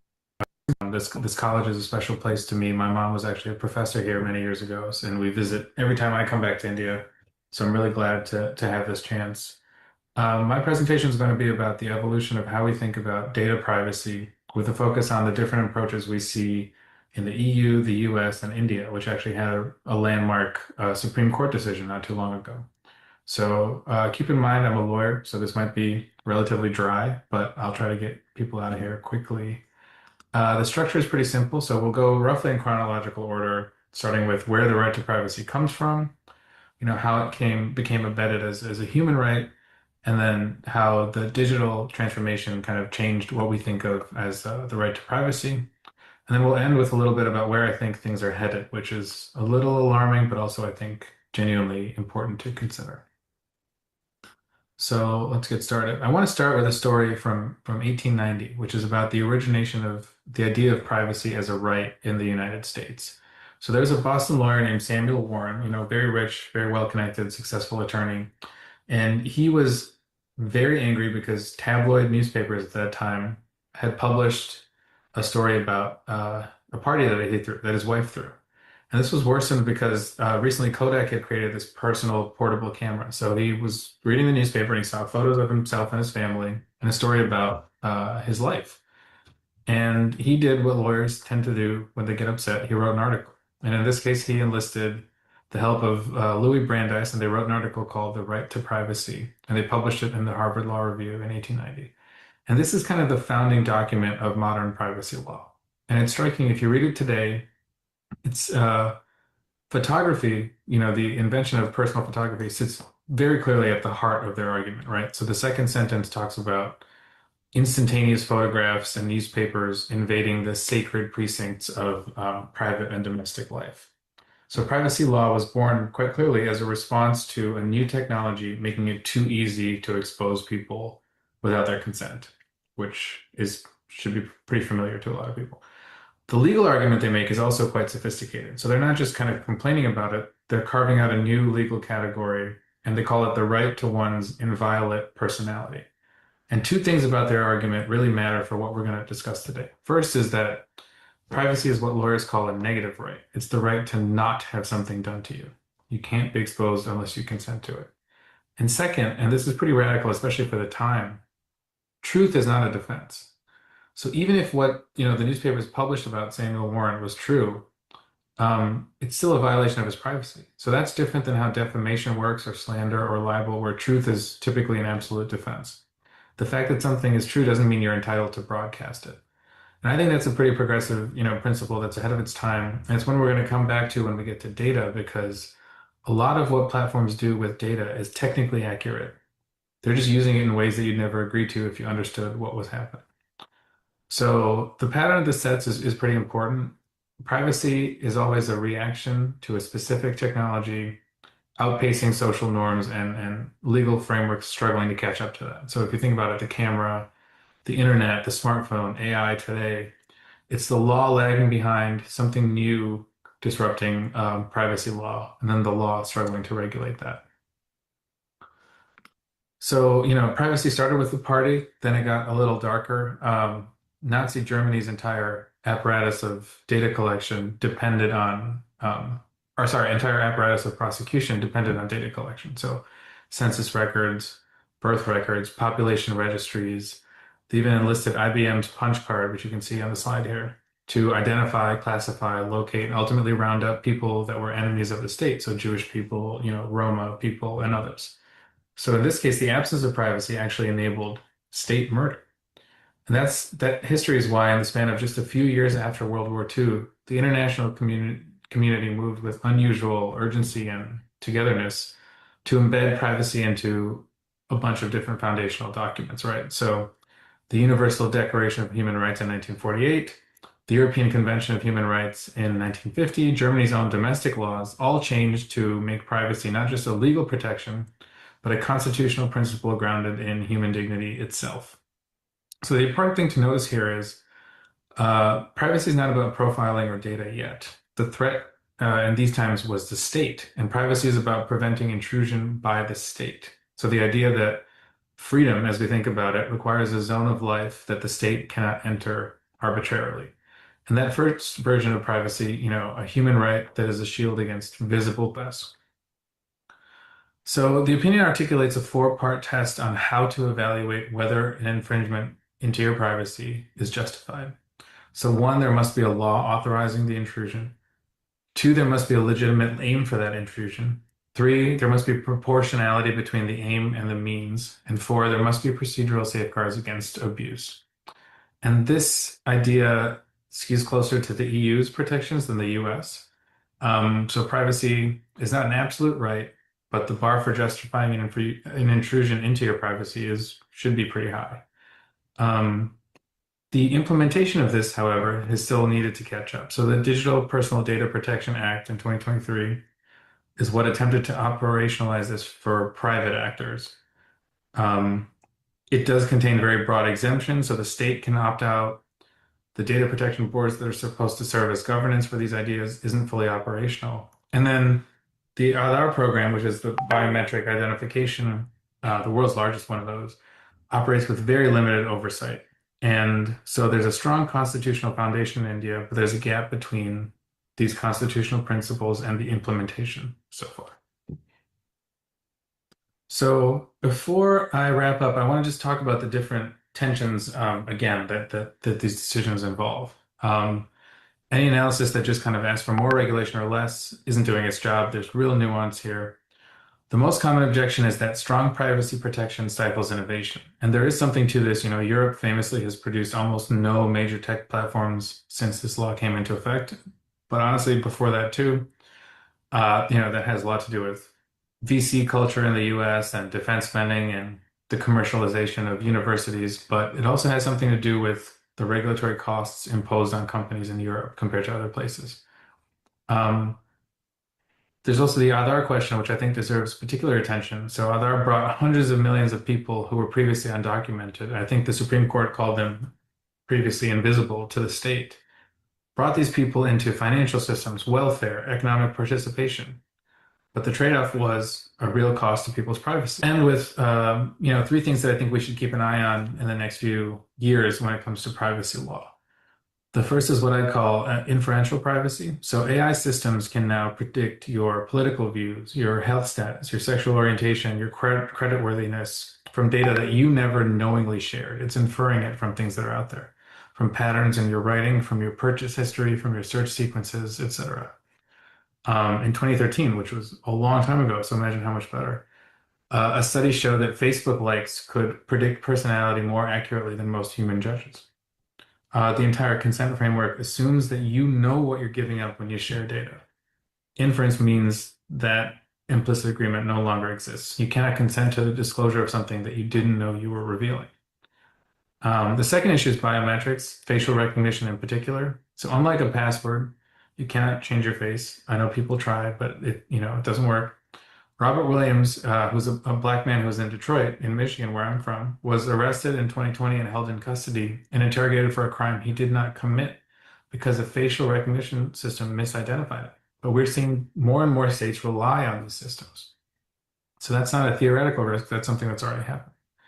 The third is, what the Clearview AI story represents. So again, 30 billion photos scraped from social media, sold to immigration authorities with no notice, no warrant, no opt-out opportunity. So people can theoretically be tracked, identified, and acted upon in a public space by the state without their knowledge. Again, because privacy is a feeder to a lot of different rights, this affects your right to assemble, your right to dissent, your right to organize, free speech, etc. Privacy is the physical and legal protection where a lot of other rights operate. So it's important to consider. What all three of these things have in common is that existing privacy frameworks don't do a good job of addressing them. Privacy is something you choose to disclose or withhold in existing frameworks. All these things don't really care whether you choose to participate or not. They're not built around this idea of consent. So we need new frameworks that consider purpose limitation. You can only use data for the purpose it was collected for, and any intrusion should be proportionate to the benefit. And of course, any new framework should hold powers accountable. So just to conclude, the through line from Brandeis in 1890 to the human right idea after World War II to the Supreme Court in India and GDPR and things like that is pretty consistent. Whoever controls information about people has power over people. Privacy law is about who has that power and whether it's accountable to anyone at all. So the three systems we looked at have given three different answers, right? So Europe said this is a right, let's regulate it like a right. The US said this is an economic benefit, let's trust the markets. India said it's in the Constitution, now let's see what we can do about it. None of these frameworks have adequately solved the problem. They're all still grappling with the same questions. And that's more urgent than ever because technology is genuinely ahead of where the law is in many areas. And it's only going to accelerate and become more and more ahead of the law.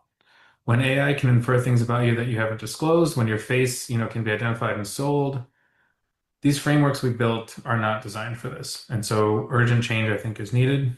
And I'll just close with saying privacy isn't about hiding things that you're ashamed of. It's about whether you can exist in public, whether you can organize politically, whether you can associate with friends, whether you can go to a protest, whether you can go to a place of worship without being permanently logged and that data being available to whoever.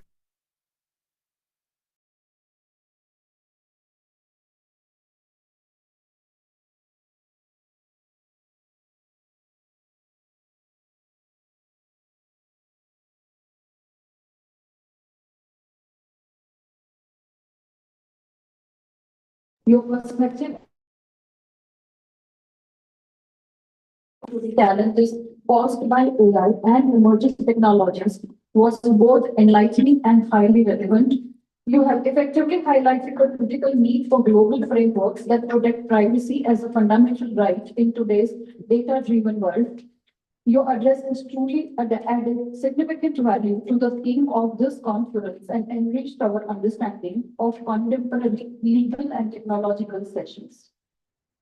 Before we transition into the technical segment, I would like to invite CA Johnny Shah to deliver the vote of thanks for the inauguration session.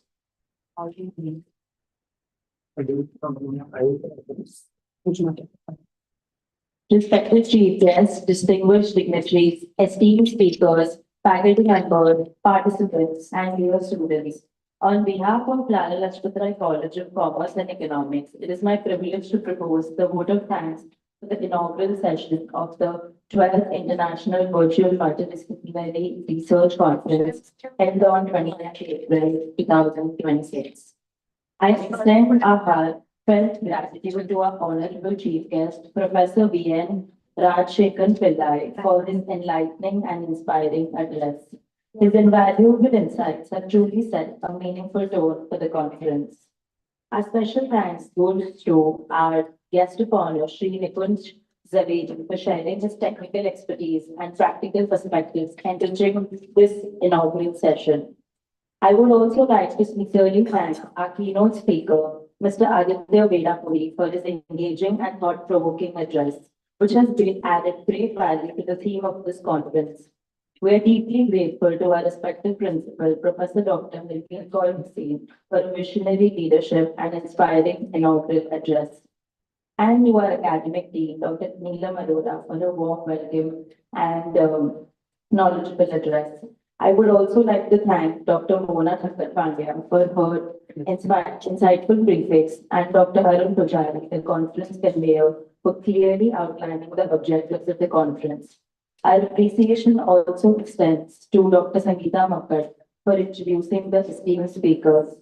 We sincerely appreciate the efforts of the organizing committee, technical team, support staff, whose dedication has ensured the smooth conduct of the inaugural session. Lastly, I extend my gratitude to all the participants for their enthusiastic presence. We now look forward to the upcoming technical sessions and paper presentations, which promise to be equally enriching and insightful. With this, I conclude the vote of thanks. Thank you. Thank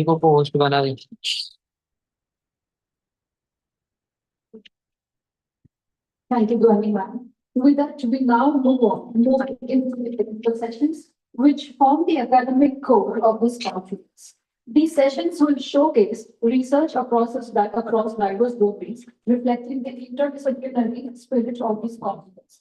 Before we proceed to the technical sessions, I would like to make some important announcements for all paper presenters. All faculty presenters are requested to remain on this Zoom link and not exit the session. Student presenters are requested to join the designated Google Classroom link that has been shared in the WhatsApp group. Once the presentations in both tracks are completed, all student presenters are requested to rejoin this Zoom session and remain logged in. Kindly note that we will be recognizing excellence through the awards, including 3 Best Faculty Research Paper Presentation Awards and 3 Best Student Research Presentation Awards. All presenters are requested to remain logged in throughout the conference.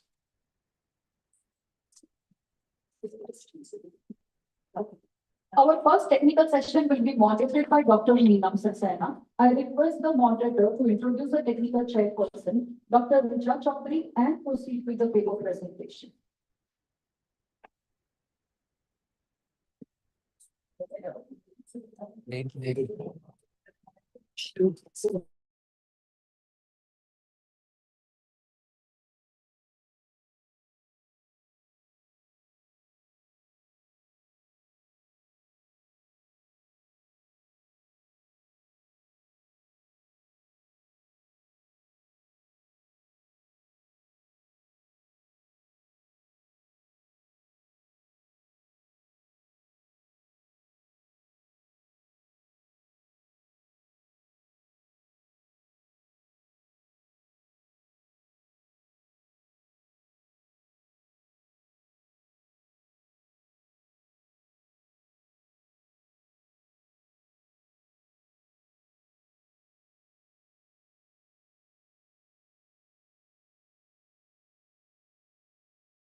Yeah, hello.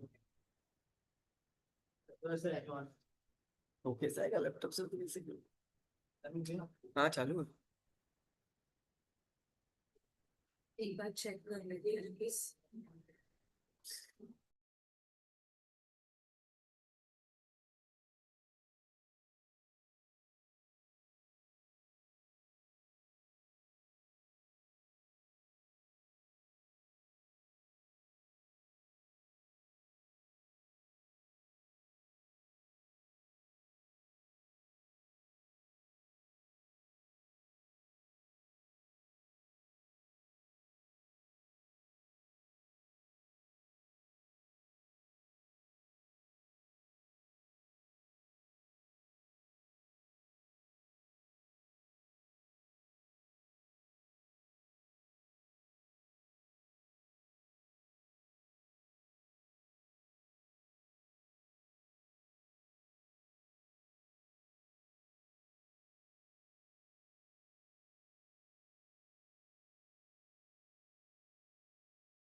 Very good morning to the respected dignitaries, honorable chairperson, and all the respected faculty members from various colleges. It is my privilege to extend a warm and heartfelt welcome to each one of you. Today, we are truly honored to have with us chairperson for this track, Dr. Shiva Prasad Burger. Dr. Shiva Prasad Burger, Associate Professor at Jigna's Institute of Management and Research, is a distinguished academic and leadership educator with over 2 decades of experience. He currently serves as NPA coordinator, controller of examination, and staff secretary at the institute. His academic credentials include a BSc in Physics, MMS in Finance, and PhD in Business Policy and Administration from the University of Mumbai, along with a post-graduation diploma in Advanced Comparative Mythology. He is also pursuing an LLB degree, a former flight cadet selected for commission as flying officer in the Indian Air Force in 1997. He strongly believes in discipline and empathy as foundation of leadership. Dr. Murthy has played key roles in institutional development, notably contributing to that accretion of Jigna's Edis College in 2017, and leading NBA accreditation at his current institute in 2022 and 23. Internationally, he served as VP Academics at Indian School Salwala, Oman in 2018-19, focusing on policy making, restructuring, and cultural transformation. He has actively contributed to Mumbai University as subject expert examiner, moderator, and currently serves as Honorable Vice Chancellor nominee on the Board of Studies at SIES College. He also worked as officer on a special duty with Maharashtra State CT Cell. An accomplished trainer, he has conducted workshops on leadership, business management, communication, and for the organization and academic institutions. His research contributions span national and international conferences across diverse topics, including management, education, sustainability, and cultural diversity. So once again, welcome, sir, and all the faculty members from different college and session. Now I will begin with the session. So just I will go through the name of the participant for the today's conference. Anamika Bahar, then Nidhi Joshi, Ms. Gauri Dash, Ms. Shaila Kamble, Dr. Rajesh Sakare, Ms. Jyoti Sahni, Ms. Pajani, Ms. Salisha Karbar, Ms. Shobha James and Dr. Chandrasekhar. So, in the same sequence, I will go. So first, I just the sheet of the criteria for the children that I had given to you, sir, already. And just I will read out the guidelines for all the participants. So every participant will get 7 minutes total. Warning bell will be given after 5 minutes. No question will be asked after every paper. Suggestions and all feedback may be given by the honorable chairperson after all the papers. The PPT sharing will be done from our end for saving the time. So I hope all the participants are ready. So shall I start with the participant number 1? Sir, please. Sir, shall I start? Yes, ma'am. Am I audible? Okay, thank you, sir. So just please see your sheet. I already have been sent you some changes in the sheet and final sheet also had been given to you, sir. Okay, thank you. So now I will start. Okay, now participant number 1, Anamika, Miss Anamika Bahar. The topic of the paper is evaluation of how inflation affects millennial well-building plans and long-term financial results. Miss Anamika, yeah, PPT will be shared from our. Miss Jayashree, please. Yeah.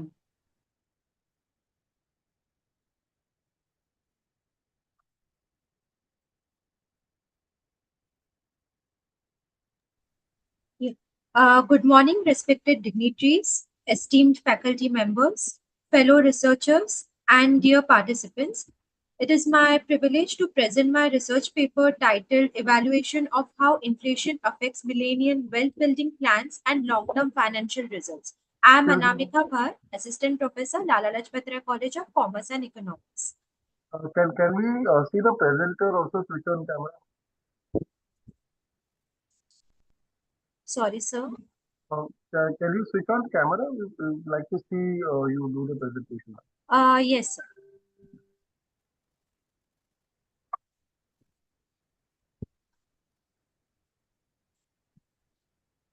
Yeah, please continue. Sir, shall I share my screen?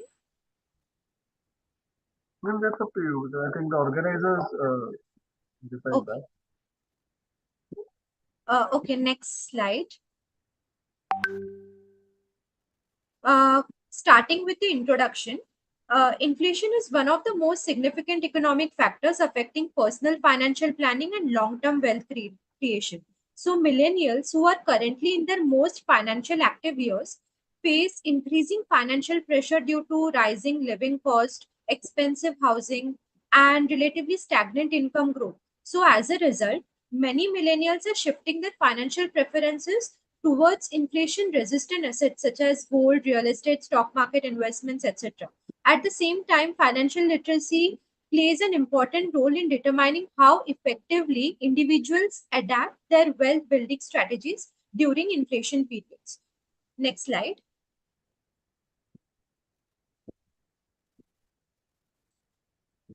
Coming to the review of literature, the literature review reveals that prior research has established a connection between financial literacy, millennial investment behavior. Studies show that inflation impacts millennials' savings habits, real estate decision, presence for inflation-resistant assets, etc.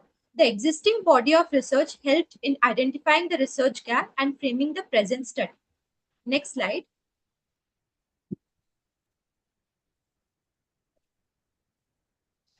Coming to the objectives of study, the primary objective of study was first to examine how inflation affects millennial savings and investment habits, and second, to identify the preferred inflation-resistant assets among the millennials. Next slide. To test the relationship statistically, the following hypothesis was framed. First, the null hypothesis states that there is no significant relationship between inflation and millennials' wealth building strategies. And the alternative hypothesis states that there is a significant relationship between inflation and millennials' wealth building strategies. Next slide. Then, comes the research methodology. Firstly, the study adopted a descriptive research design to analyze the financial behavior of millennials. Primary data was collected from 150 respondents between ages 25 and 40. A structured questionnaire was used to gather information regarding saving patterns, investment preferences, and perception on inflation. Respondents were selected using stratified random sampling to ensure diversity in income, education, and professional background. Lastly, the chi-square test was applied as the statistical tool for hypothesis testing. Next slide. Coming to data analysis and interpretation, the chi-square test results revealed that the calculated chi-square value was 10.52. The critical value at a 5% significance level with 4 degrees of freedom was 9.48. Since the calculated value exceeded the critical value or the p-value, the null hypothesis was rejected. This indicates that there is a statistically significant relationship between inflation and millennial wealth building strategies. Next slide. Coming to the key findings. First, millennials' perception of inflation significantly influenced their investment and saving decision. Second, higher inflation discourages real estate investment due to increased property prices and borrowing costs. Third, lower inflation encourages greater participation in stock market investment as millennials perceive higher growth opportunities. And finally, regardless of inflation conditions, emergency savings remain a top financial priority among the millennials. In conclusion, the study establishes that inflation has a significant impact on millennial wealth building behavior. Millennials adopt dynamic and adaptive financial strategies to respond to changing inflationary conditions. These findings suggest that financial institutions should design customized investment products suited to inflationary environments. Additionally, improving the financial literacy can further strengthen millennials' ability to make informed and long-term wealth-building decisions. Thank you for your time and consideration, sir. Thank you, ma'am.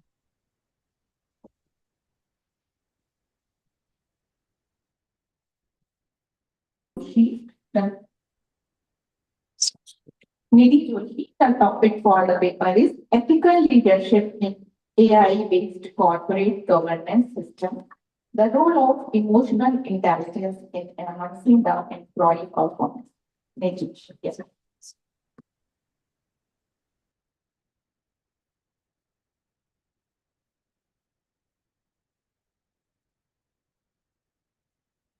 Good morning, everyone. Am I visible and audible? Yes, ma'am. Please can go on. Okay. Good morning, sir. Good morning, faculty members and all the fellow participants. My name is Nidhi Joshi.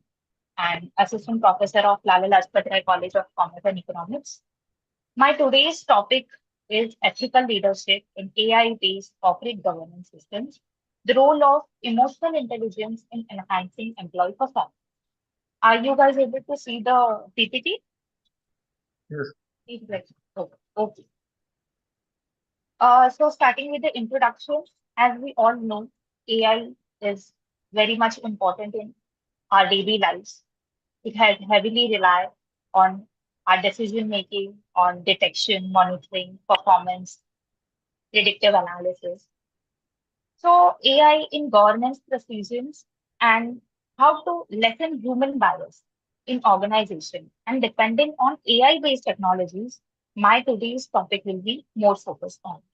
However, ethical issues including algorithm bias, lack of trustfulness, diminished human accountability, and brought up by raising reliance, all of this includes in AI.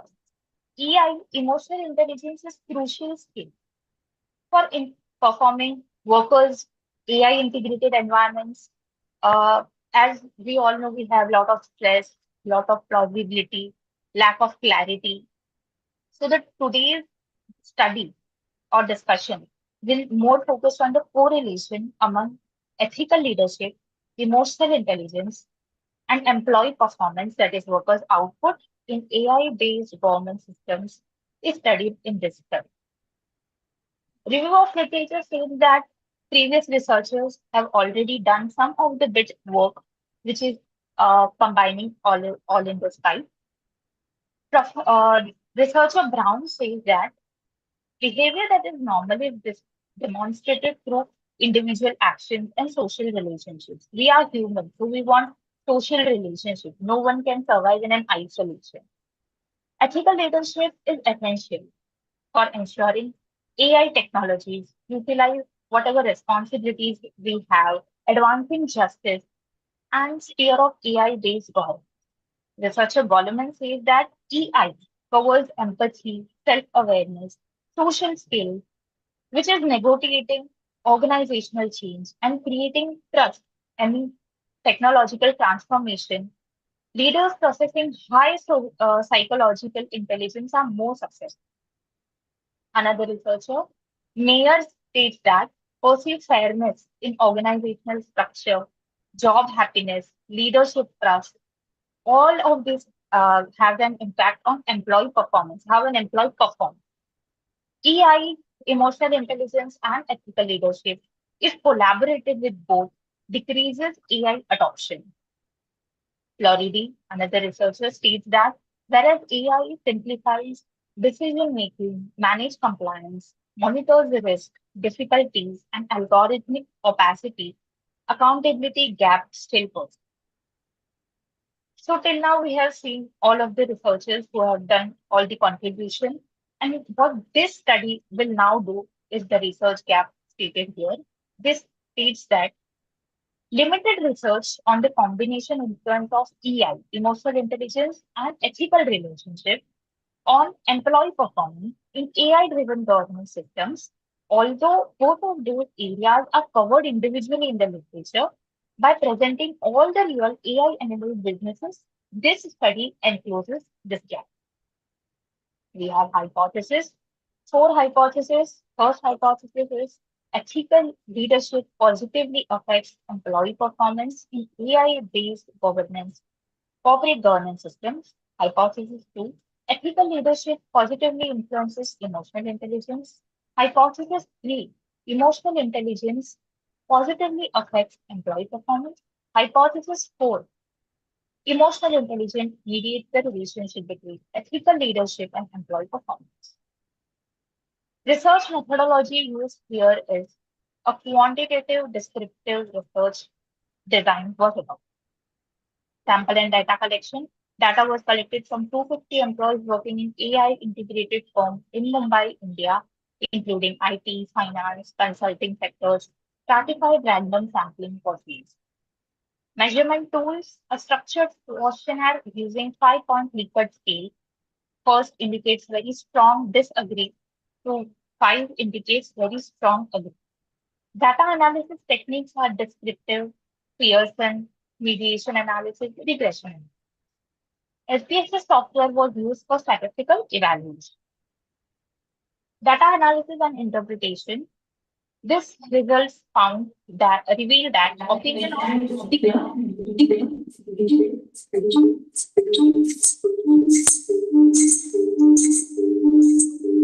sorry, ma'am.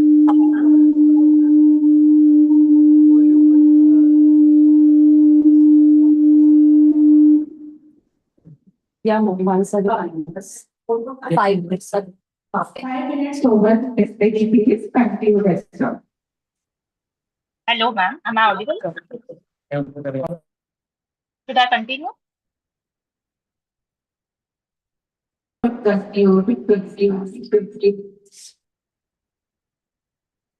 Hello, ma'am. Sir.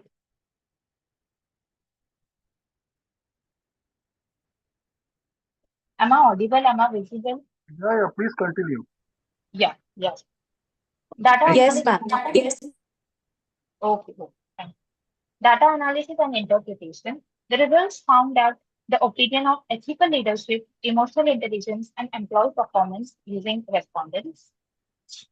Correlation analysis. The correlation results show a strong positive relationship between all variables, indicating the ethical leadership, emotional intelligence are significantly associated with employee performance. Regression analysis. Model 1 states that ethical leadership explains 34% of variance in employee performance, which is a direct relationship between ethical leadership and employee performance. Model 2 explains that if emotional intelligence is added with ethical leadership, then the R square will be 52%. Mediation affect the relationship between ethical leadership and workers' performance is somewhat mediated by emotional intelligence. This implies the ethical leadership raises emotional intelligence, which raises employee productivity.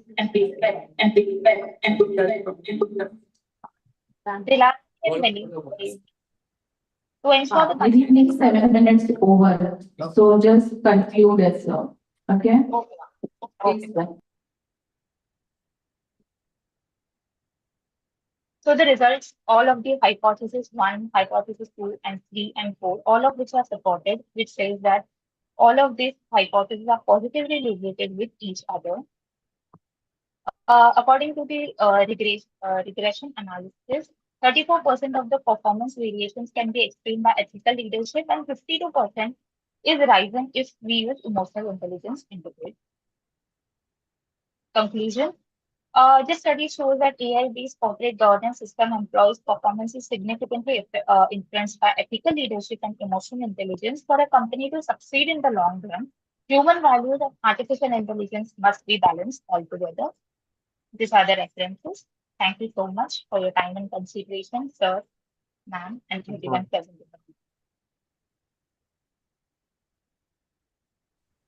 Thank you, Ms. Niti Joshi. And now moving towards the next participant, I think Ms. Gauri Dash has not yet joined the meeting. So I will move ahead. And now I'll call Ms. Shaila Kamble. Ms. Shaila Kamble, is it the Yes, meeting? ma'am, I'm there.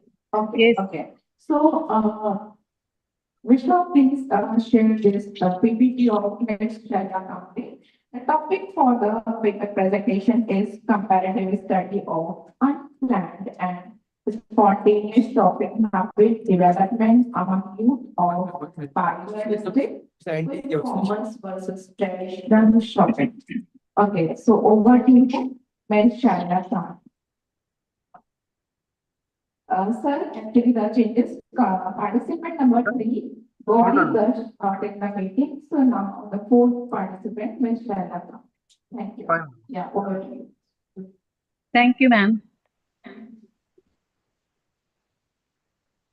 Good afternoon, respected chairperson and distinguished scholar, Dr. Shiv Prasad Murugan, and my fellow participants. Today, I'm presenting my research paper titled A Comparative Study of Unplanned and Spontaneous Shopping Habit Development Among Youth of Palghar District, Quick Commerce versus Traditional Shopping. It is evolving shopping behavior of youth in Palghar District with a specific focus on unplanned and spontaneous buying patterns across quick commerce and traditional retail formats. My name is Shaila Kamble. I'm Assistant Professor in Viva College of Arts, Commerce and Science, Virar West. Next slide, please. Hello. Okay, on the basis of the literature review, the retail sector has undergone a significant transformation. Digital platforms and quick commerce have reshaped consumer psychology and buying patterns. At the same time, traditional retail continues to provide sensory experience, social interaction, and emotional engagement. Youth consumers are highly responsive to both digital convenience and emotional triggers. Next slide, please.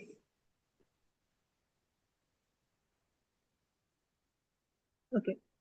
The study is guided by 4 key objectives. First, to investigate online purchasing habits.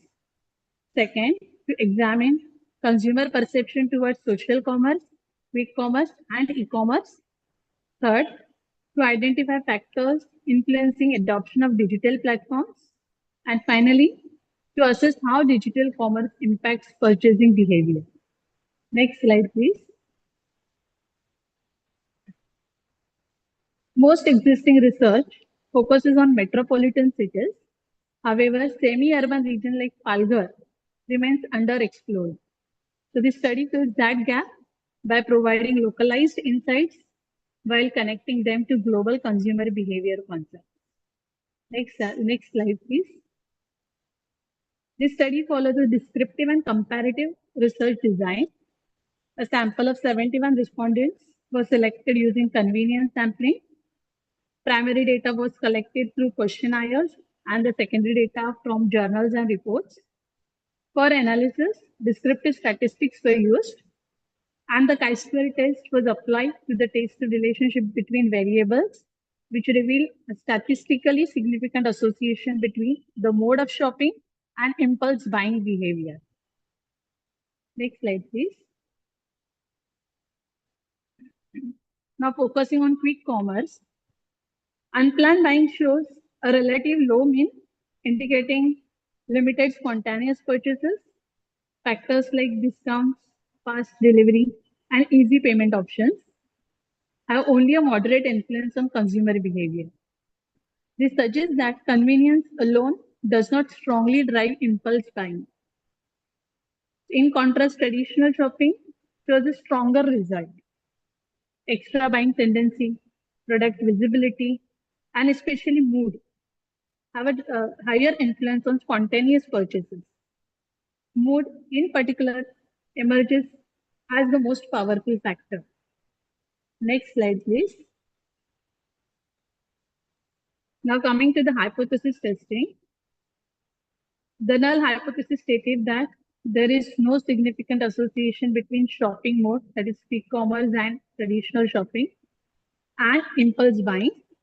However, the chi-square results shows a significant value, so the null hypothesis is rejected. And this confirms that the shopping mode significantly affects impulse buying behavior. Next slide, please. Okay, the key findings of the study are traditional shopping has a stronger influence on impulsive buying. Emotional factors, especially mood, are the most important drivers, and physical and visual stimuli like product display increase unplanned purchases significantly. Digital triggers have comparatively less impact. Next slide. Based on the findings, e-commerce platforms should focus on emotional engagement, not just convenience. For e-commerce platform, can improve personalization strategies. For traditional retailers, should enhance in-store experiences. And for the policymakers, should consider consumer behavior patterns while planning retail development in semi-urban. 5 minutes over, so please conclude it. To conclude, the study highlights the importance of emotional and sensory factors in shaping consumer behaviors. Even in digital era, traditional retail continues to play a powerful role in Palghar district. Thank you for your time and attention. Thank you, ma'am. Thank you, sir.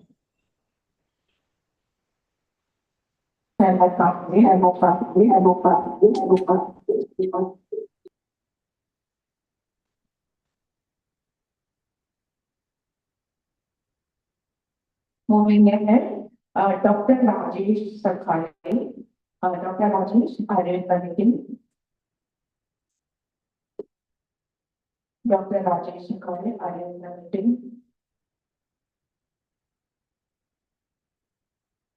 Okay. Okay. So now I will call Dr. Rajesh Sakhare for the paper presentation.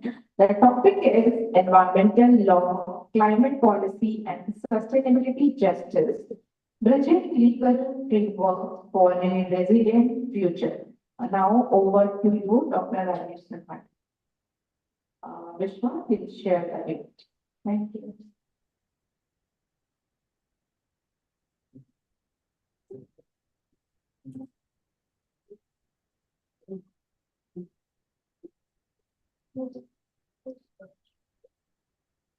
Dr. Rajesh, please unmute yourself.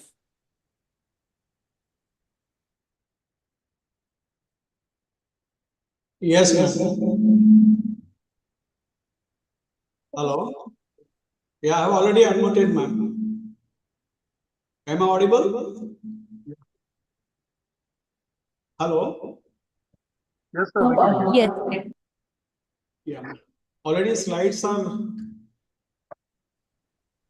Yes, thank you very much.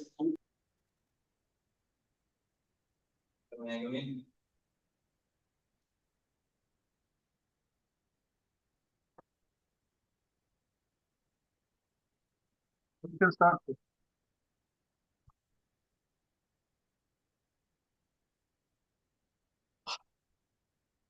With the permission of chair, can I start? Yeah, please go ahead. Thank you very much. Good morning. Myself, Dr. Rajesh Ananta Sakre. I'm the principal of Agnel School of Law, Vashi, Navi Mumbai.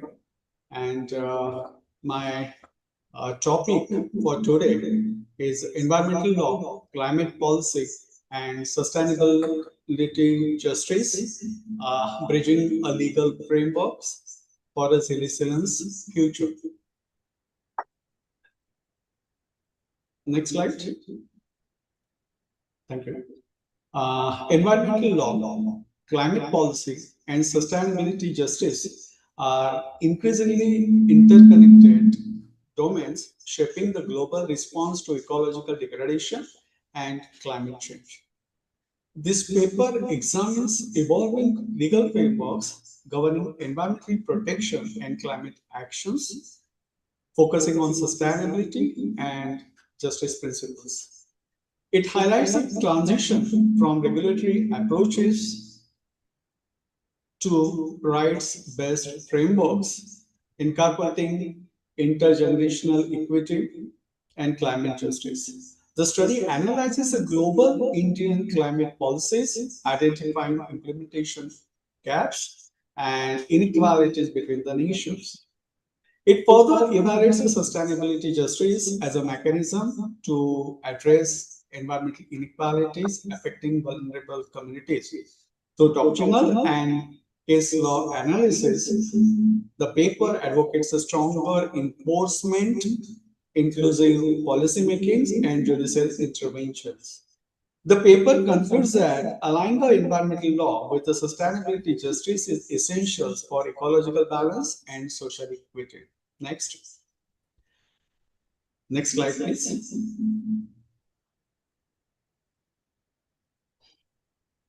Keywords we have used is environmental laws, climate policies, sustainability justice, and climate change legal frameworks. Next. Environmental degradation and climate changes are among the most pressing global concerns. Environmental law has evolved significantly, expanding from pollution control to sustainable development and climate governance.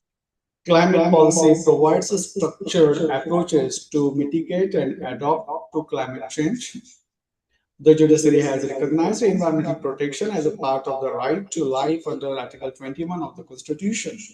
Notably in Gandhi versus Union of India, 1978, and later expanded in environmental jurisprudence. Sustainability justice ensures equitable distributions of environmental benefits and burdens, especially for vulnerable populations. Next. Environmental law. Next. Environmental law in India is governed by statutes such as Environment Protection Act 1986, Water Act 1974, and Air Act 1981. Judicial activism strengthened the environmental protection in MC Mehta versus Union of India, 1987. Next slide. The Supreme Court introduced the concept of absolute liability. Similarity in the Vellore Citizens Welfare Forum versus Union of India in 1996, the court recognized the precautionary principles, then polluter-based principles as the essential features of environmental law. The public trust doctrine was affirmed in MC Mehta versus Kamalnath in 1997, establishing that natural resources are held in a trust by the state or a public use. Next. Climate policy. Next slide, please. Next.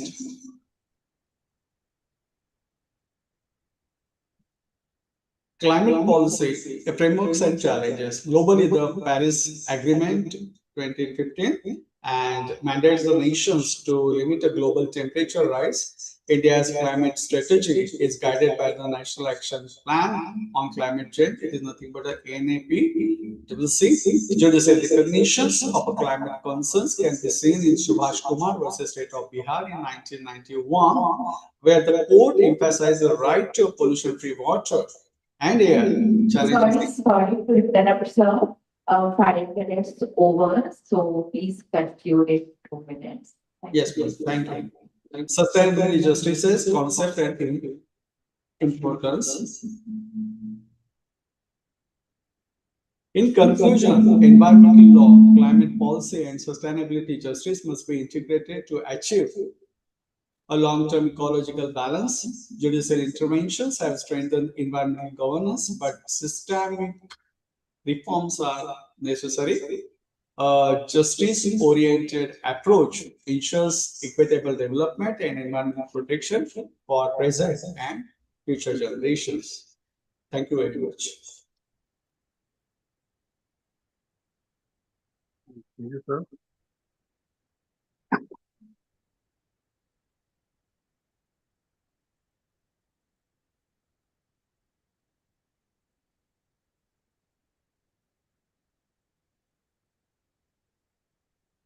This presenter is Jyoti Sani. Yeah. Good afternoon. Am I audible? Yeah, ma'am. Okay. Good afternoon, everybody. My name is Jyoti Sani. I'm an ad hoc faculty in the Department of Mass Communication at the Lajpat Rai College of Commerce and Economics. So my study is on... Yeah. The next paper presenter is Ms. Jyoti Sani. The topic of the paper is the study on the relationship between sustainable development goals and consumer awareness and consumption patterns. So just over to you, Jyoti Sani ma'am. Now you can start. Thank you. Krishna, please share the PPT. Ms. Jyoti Sani.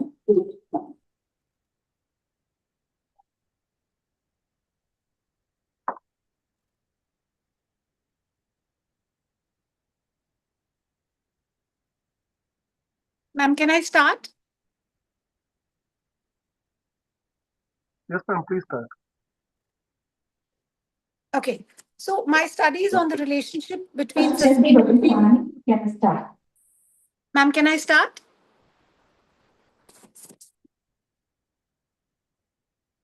Okay, so based on the study on the relationship between sustainable development goals, consumer awareness, and consumption patterns of millets in the city of Mumbai. Now, the reason as to why I chose the topic was because when you look at millets, millets are now termed as nutri-cereals and they are vital for the resilience of our economic system. They basically are there for environmental protection and social inclusion. Right? So they are vital for the development of an economy. Millets were at one point of time a staple in Indian diets and historically cultivated in diverse regions. They, however, lost prominence during the Green Revolution because the government favored two crops, which were mostly wheat and paddy. And also the government gave a lot of support and subsidies to farmers who produced these two crops. Unfortunately, the concept of development of millets slowly and steadily started decreasing. Although their nutritional abundance, they have the ability to thrive in poor soils, they require minimal water, they endure heat and drought, and thus make them extremely resilient and a sustainable crop amidst all the climate changes that takes place in the world. This study explores the link between millet production, consumption patterns, and the sensitivity goals and sustainable development goals, along with the factors that contribute to this limited adoption in Mumbai. Now, the problem is that when you look at millet production, The unfortunate part is that people know a lot about sustainable goals pertaining to poverty, pertaining to nutritional abilities, pertaining to the fact that it creates good health, there is well-being, there's water sustainability. But not many people know, ma'am, can we move to the next slide? Not many people know that the focus on people, planet, and profit is extremely missing. And that is what sustainable development goals are all about. And if one focuses on these three criteria, which is called the triple bond series, it would really help in terms of improvement of the sustainable development goals and climate. Ma'am, can we move to the next slide, please? Ma'am, you've been asking questions. Yeah. Ma'am, can we move to the next slide? Okay, no problem. So I had a study created where I had 193 respondents. Out of the 193 respondents, 97% of the respondents were extremely aware of the category of millets. There was only a 3% category which was not aware of millets. Okay, 61% consumed millets, and 28% of the consumers consume millets only for health and for traditional purposes. Now, the other irony of the situation is 96%, as I had mentioned, know of millets as being an ideal grain for combating hunger, health, poverty, basically creation of employment, work, the fact that you can grow 2 and 3 crops in a year, considering that the amount of water that is needed is much lesser as compared to rice and wheat. But it is a sad state of affairs that only 3% knew that millets actually helps in serving sustainable development goals for the planet, which is soil conservation and climate per se. Right? So if you look at my objectives that I was talking about, the objectives which examine consumer awareness and nutritional health and benefits, yes, it scores high there. There's a very great positive correlation between the two. And but when you look at the awareness levels regarding sustainable development goals and production of millets, that is not there is no positive correlation there. It shows a negative correlation. So if you look at my, ma'am, can we have the next slide, please? So if you look at my table, which talks about sustainable development goals, ma'am, can we have the next slide, please?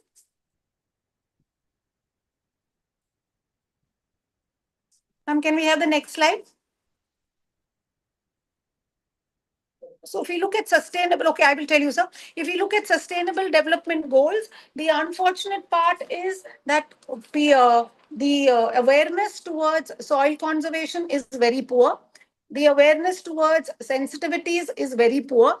The awareness towards the fact that groundwater can be saved, there are less chemicals used, less pesticides used. So as a result of which, the groundwater quality improves, is people are unaware of it. People are only aware of the nutritional and the health benefits, which goes to prove once again that it's only the awareness that comes about. So out of my hypothesis, I actually am I only accept the null hypothesis. Your 5 minutes over, kindly conclude in 2 minutes. Okay. Thank you. So in Yeah, over to conclusion, you. what we can say is that basically the government needs to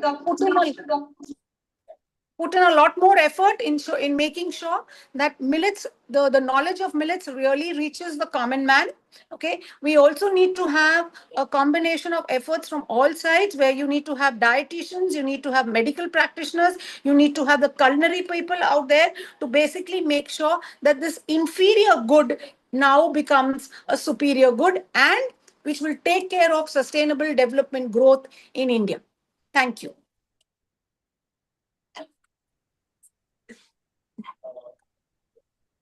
Thank you, ma'am. Thank you, Ms.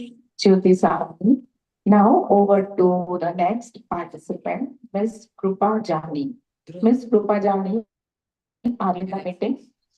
Ms. Yes, Krupa ma'am. Jani? Yes, ma'am. I'm Okay, here. okay. So now the topic for the paper presentation of Ms. Krupa Jani is the role of digital storytelling in promoting sustainable behavior. Ms. Krupa Jani, over to you. Rudra, kindly share the PPT. Can you please share? Yeah, PPT.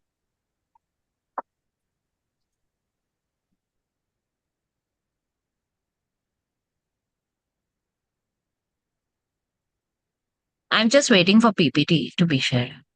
So.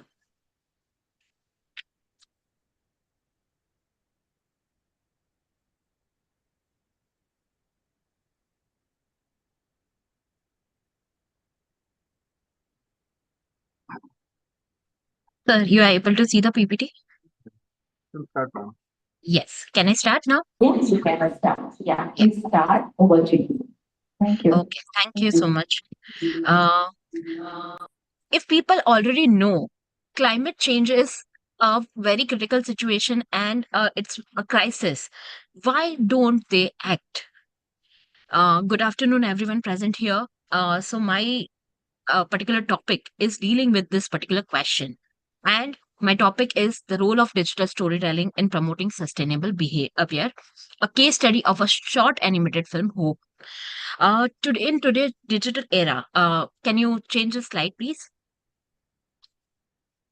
Next slide. Next slide. Yes. So why this study? Climate change is the very important topic. It's a major issue we all are facing. It is a widespread, but as well as when it comes to action, people are not acting, and this is the problem. Uh, next slide, please. Yes.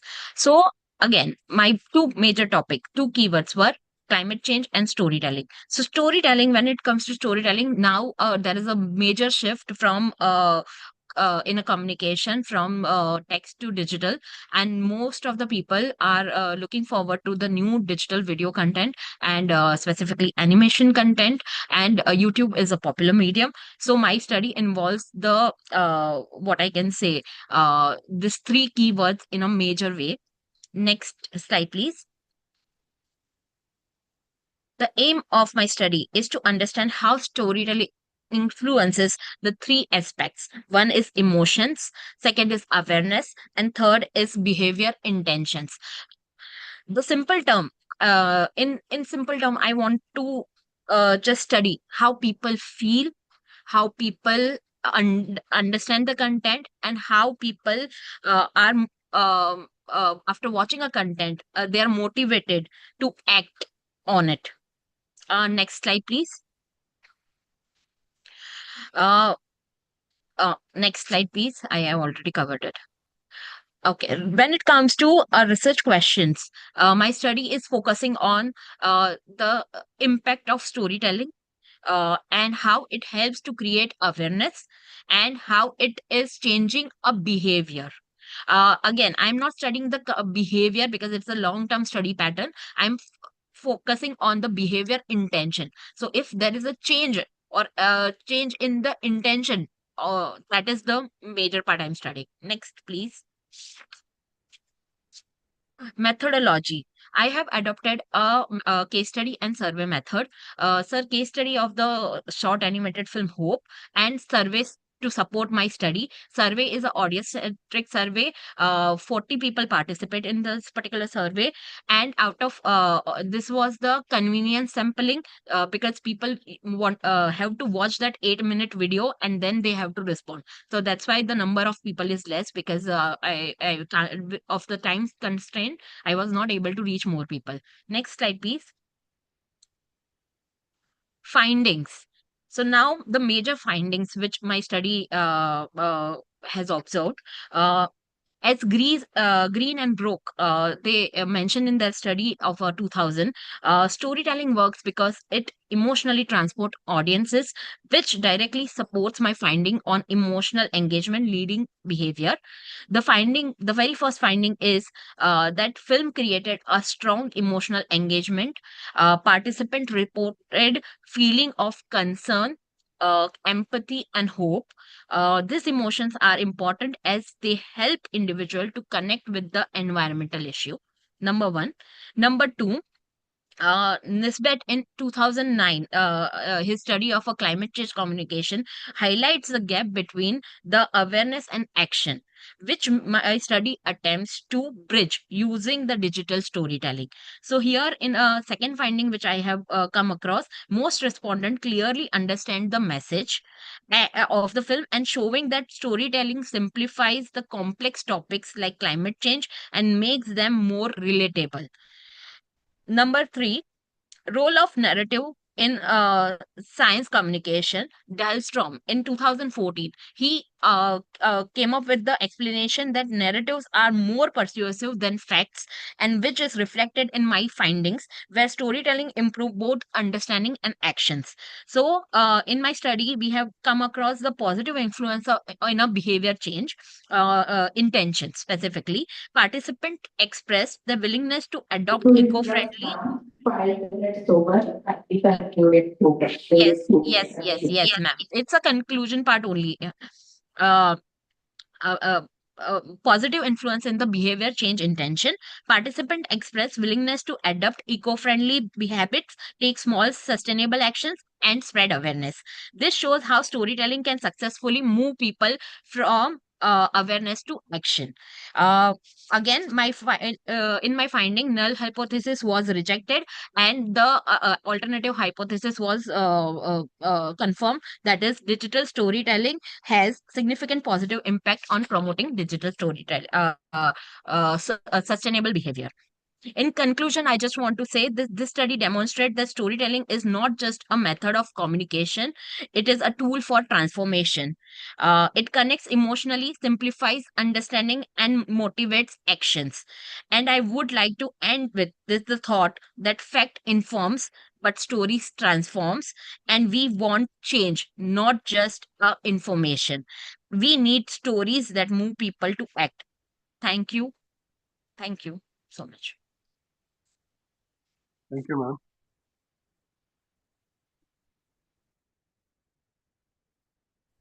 Now, moving towards the next participants, Ms. Salisha Pella. Salisha, are you in the meeting? Sure, ma'am. Salisha Pella. Okay. The topic for the paper presentation of Salisha Pella is the ethics of aesthetic branding on Instagram. A quantitative study of Indian clothing brands, audience trust, and responsible consumption. Now, over to you, Ms. Tanisha Saraju. Rudra, please share the PPT. Thank you. A very good afternoon to Over one to and all. you. Yes. A very good afternoon to one and all. My name is Salisha Talwar, and this paper is in along with my guide, Dr. Navita Kulkarni. The topic of my research is the ethics of aesthetic branding on Instagram, a qualitative study of Indian clothing brands, audience trust, and responsible consumption. Next slide, please.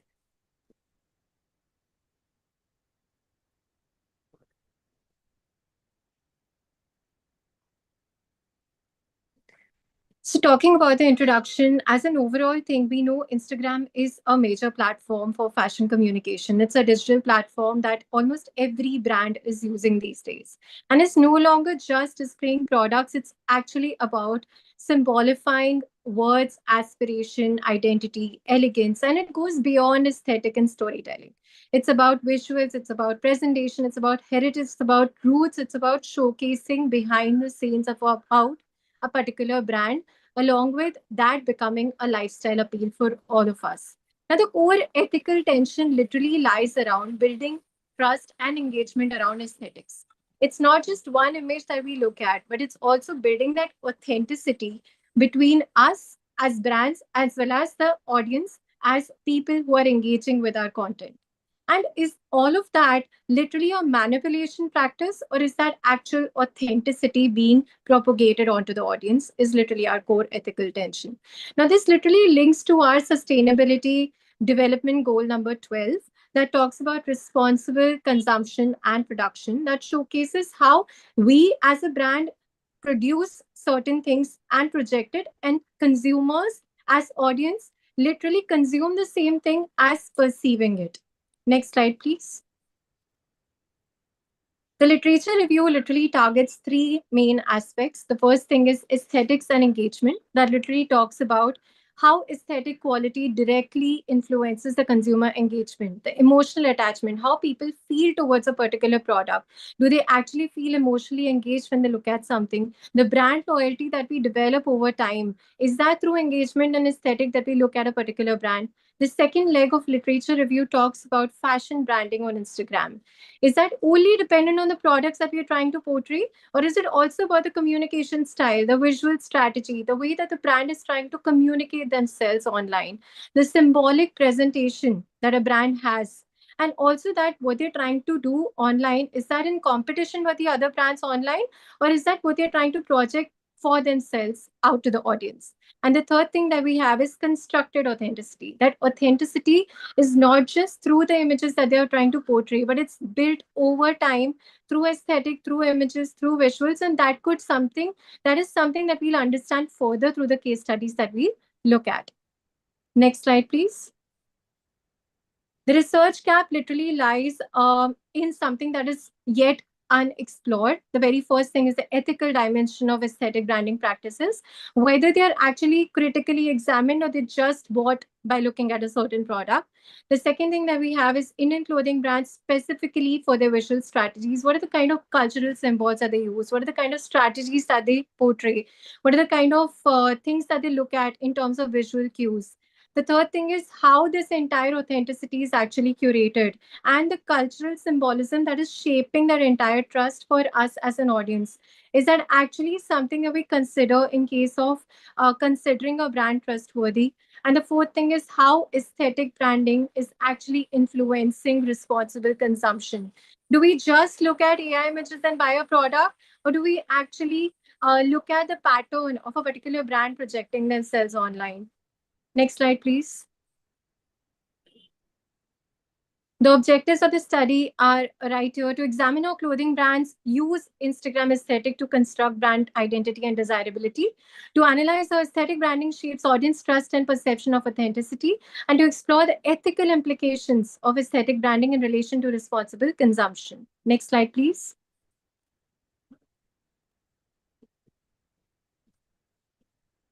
Next slide.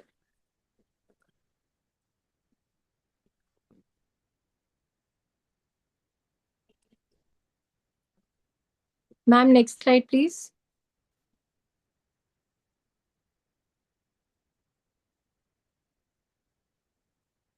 The research methodology that I've picked here has been qualitative and exploratory in nature to understand the contextual meaning and understanding while not using the numerical measurement at this stage. The case studies that have been selected are about 3 Indian clothing brands, all made in India. It's done through purposive sampling, and the data has been collected using posts, reels, captions, visuals, and the selected brands are gathered using analysis for the same. It has been done through visual semiotic analysis and through theoretical framework. 5 minutes over. Sure, ma'am. Next slide, please. Thank you. Please continue. Sure. Next slide, please. These are the 3 brands that I've selected: Turani, Suta, and Tanera. If you look at Turani, it's very rich in culture, heritage, the way it showcases. It's a very theoretical presentation. Suta literally talks about visuals in a very soft and elegant way. It's more of like a personal styling that you would relate to. And Tanera as a brand literally talks about how they engage with people in terms of their communication, craftsmanship, heritage showcase, cultural embodiment, and also the custodian of India's finest textile traditions. Next slide, please. The theoretical framework literally talks about 3 theories: that's semiotic theory, aesthetic theory, and consumer culture theory, talking about signs, symbols, posing, setting, cultural motifs, and all of that. And aesthetic theory literally showcases how harmony, visuals play a huge role. And consumer cultural theory literally talks about the aspirations, identity, and how we as an audience actually take that symbolical value onto us and perceive a particular brand. And this literally proves how we as a how these 3 Indian brands are in accordance with the visual cues of these 3 theories. Next slide, please. So the findings in the conclusion literally talk about aesthetic branding as a communication strategy. So it's not just an image that you see, it's actually more than that. It's not a decoration piece, it's purposeful, it's persuasive. Visual consistency is actually helping these brands throughout, because if you see Tanera as a brand, it literally talks about theoretical composition, and that is followed throughout their color palette, and that is exactly how visual consistency is being practiced. Trust is coming through an aesthetic, but also through a narrative cue, that is storytelling. How a theoretical experience is literally being used as a narrative cue. How authenticity is mediated through one platform to the next cue. How it is entirely built stage by stage, and that's exactly how visual and narrative experience is shaping this entire thing. Next slide, please. So the conclusion literally talks. I will just talk about the future scope, ma'am, and I'll close this. So the future scope can be limited to more audience interviews, focus groups to understand things in a larger depth, to understand Indian and international brands in comparison, and understand how these brands are actually taking forth the cultural specificities, and also influencer content can be included as well. Thank you so much. Thank you, ma'am. Thank you. Over to the next participant, Ms. Shobha James. Ms. Shobha James, are you submitting? Ms. Shobha James, are you submitting? Yeah, I'm presenting. Okay. So now, paper of the topic of the paper is customer-centric sustainability in green supply chain management. Okay, Ms. Shobha James, over to you. Okay. A very good afternoon. I'm Dr. Shobha James, and I'm pleased to present our research titled Customer-Centric Sustainability in Green Supply Chain Management. To the introduction slide. Next. Sustainability today is no longer driven only by regulations or organizational responsibility. But nowadays, it is increasingly towards the consumers as they are emerging as active drivers of sustainable business practices. Our study explores how customer awareness, attitudes, and purchasing preferences influence green supply chain management, or it is called as GSCM. While much research has focused on firm-led sustainable initiatives, limited attention has been given to the customer's role in shaping green supply chain direction. Hence, this research attempts to address that gap. Next slide. The statement of research problem is to the limited understanding of consumer influence in driving green supply chain practices, inadequate integration of customer-driven sustainability, insufficient focus of how awareness and preferences affect sustainable business practices, and the need to examine how consumers contribute to the long-term sustainable chain transformation. Next time. Nearly 8 to 9 research articles were reviewed for this particular research paper. Next slide. So for this conceptual framework, the five criteria which has been studied was consumer awareness, consumer attitude, consumer behavior, willingness to pay, and how they support green supply chain management. Next slide. Before that, the objectives prior to that. One slide prior. The objective of the study is consumer awareness regarding green supply chain practices, consumer attitudes towards environmentally responsible businesses, and how the consumers' buying behavior affect on the sustainability, and whether the consumers are willing to buy greener products and deliver options, and the impact on role of sustainability in influencing trust and brand preference were the objective of this particular study. The hypothesis, next slide. The hypothesis of study is, there were two hypotheses which were studied. One, examined on whether consumer attitudes towards sustainability doesn't influence the purchasing power. That is the first one. And the second hypothesis testing was, consumers are not willing to pay extra for environmentally friendly products. These were the two hypotheses which were studied. Next slide. The research methodology undertaken was, it was adopted a descriptive research design using both qualitative and quantitative approach. Primary data was collected through structured questionnaire using a Google form.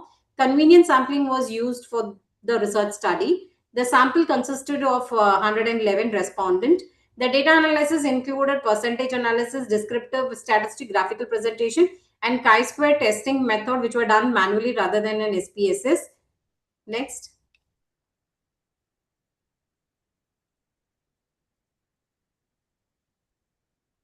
The limitation of the study was, despite the contribution, the study has a certain limitation. The sample size was limited only to 111 respondents, where it could have been increased. Convenience sampling restricts generalization. Responses on self-reported may involve respondent bias, and the study focuses largely on online consumers and not offline consumers. Next slide. The key observation of the study is related to the age graph. The first slide is related to the age criteria and the gender. Age criteria, it was observed that maximum from 21 to 35 age group were the maximum participants. And in terms of the gender, male and female gender were almost somewhat similar. Like maximum was male, but female was on the equivalent proportion for being a part of this sample study. Next. As the entire research was based on the five criteria. So first one, consumer awareness. The data collected shown a significant proportion of respondents were aware of green practices, particularly through visible indicators such as eco-friendly packaging, certification, and sustainable labeling. And the digital media and social platforms emerged as a major source of awareness for sustainability and green practices to the respondent. Next slide. The second one, consumer attitude towards green supply chain practices. From the respondent demonstrated positive attitude towards branding practices, sustainability with strong preference for environmental responsible organization, and related to trust, whether they really trust, was significantly higher for brands perceived as transparent. If the brand is transparent in terms of sustainability, then the respondent were highly trusting those types of brands. Next slide, please.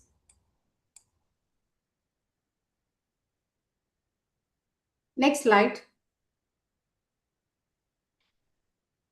Consumer behavior. Although green purchasing behavior was moderate, the behavior what the consumer has shown is on a moderate one. Respondents showed clear indication towards environmentally friendly products whenever accessible and reasonably priced. So the attitude of the consumer was they wanted eco-friendly products, green products, but at the same time the price has to be easily accessible and it should be reasonable. That was the outcome of this particular study of consumer behavior. And many respondents also expressed negative and emotional reaction towards brand which had poor environmental practices. So the brands which served a poor environmental following for the product, either in any way, whether packaging or the product, in both the cases it has been observed they had a negative emotion towards that. Willingness to pay, one of the notable findings was that consumers are willing to pay a moderate premium. Okay, they are accepting a percentage of like 15% of moderate premium for greener products, and for carbon neutral delivery through affordability remains important. Though they feel that there is an importance of green practices to be followed, but still enhanced is approximate till 15%. An increase in price is what a consumer is accepting for green practices products. Next slide. The hypothesis testing. For the first hypothesis testing, the chi-square value exceeded the critical value and the p value was below 0.05.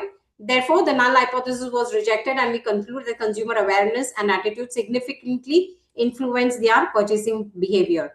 Hypothesis 2 results indicate a significant number of consumers are willing to pay extra for environmentally friendly products. Thus, hypothesis 2 is also accepted. Next slide. The conclusion of the study related highlights four major conclusions, that is high consumer awareness and positive attitude towards sustainability, significant consumer influence on sustainable supply chain practices, moderate but growing green purchasing behavior, strong importance of transparency, eco-friendly practices, and sustainable product choices in consumer decision making. Overall, our findings support the view that customer-centric sustainability can act as a strategic driver of green supply chain management. Next slide.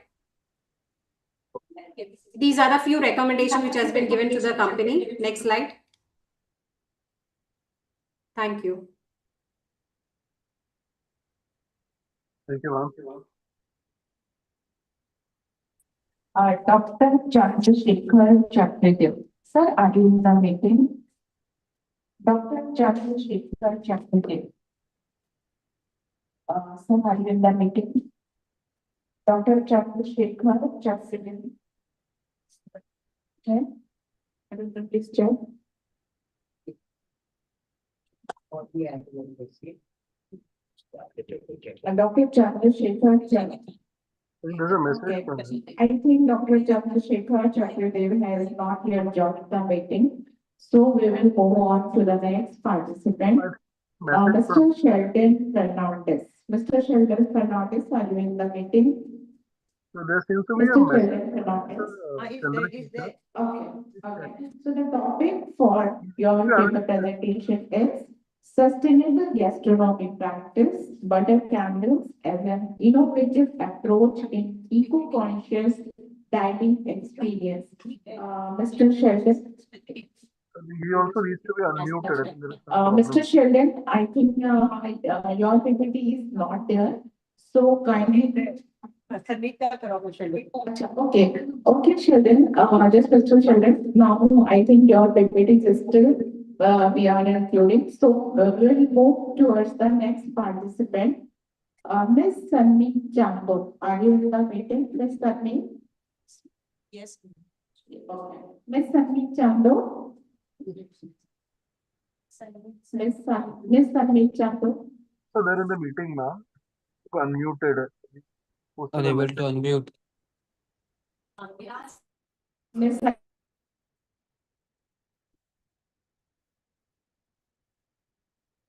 Yes, ma'am, I am here. I was Sunny Jambo. I think you can give them right to make a Okay. Miss Sandeep Chandra, are you in the meeting? Okay, now the topic for your PPT is the topic of Miss Sandeep Chandra paper presentation is financial influences on investment decision making and portfolio behavior of young investors. Rudra, please share the PPT. Miss Sandeep Chandra PPT. I would also like to request the tech team to allow me to put my video on since I'm unable to do so.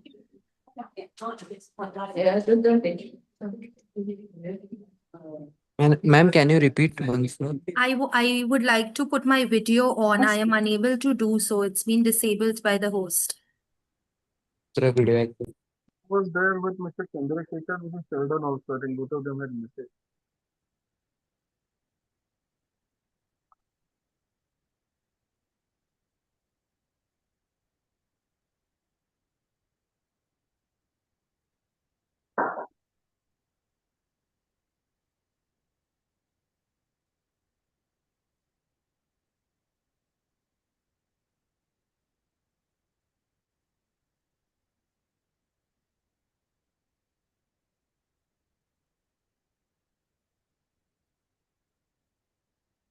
I hope I am audible and visible to everyone. Yeah, ma'am. Can I start? Yes, you can start. Okay, thank you so much, sir. A very good afternoon to the distinguished panel members, respected researchers, and fellow participants. In the recent years, financial decision-making has undergone a significant transformation. Traditionally, investors relied on financial advisors and institutional research. However, today, social media platforms have given rise to financial influencers or finfluencers. Prominent names such as Ankur Warikoo, Pranjal Kamra, Sharan Hegde, and Akshit Srivastava have built large audiences. However, this raises an important question. Are we consuming financial knowledge or simply following influence? Next slide, please. This study is conducted to truly understand the impact of financial influencers on investment decisions and portfolio behavior of young investors in Mumbai. While influencers simplify concepts and increase accessibility, their advice is not always free from bias. Next slide, please.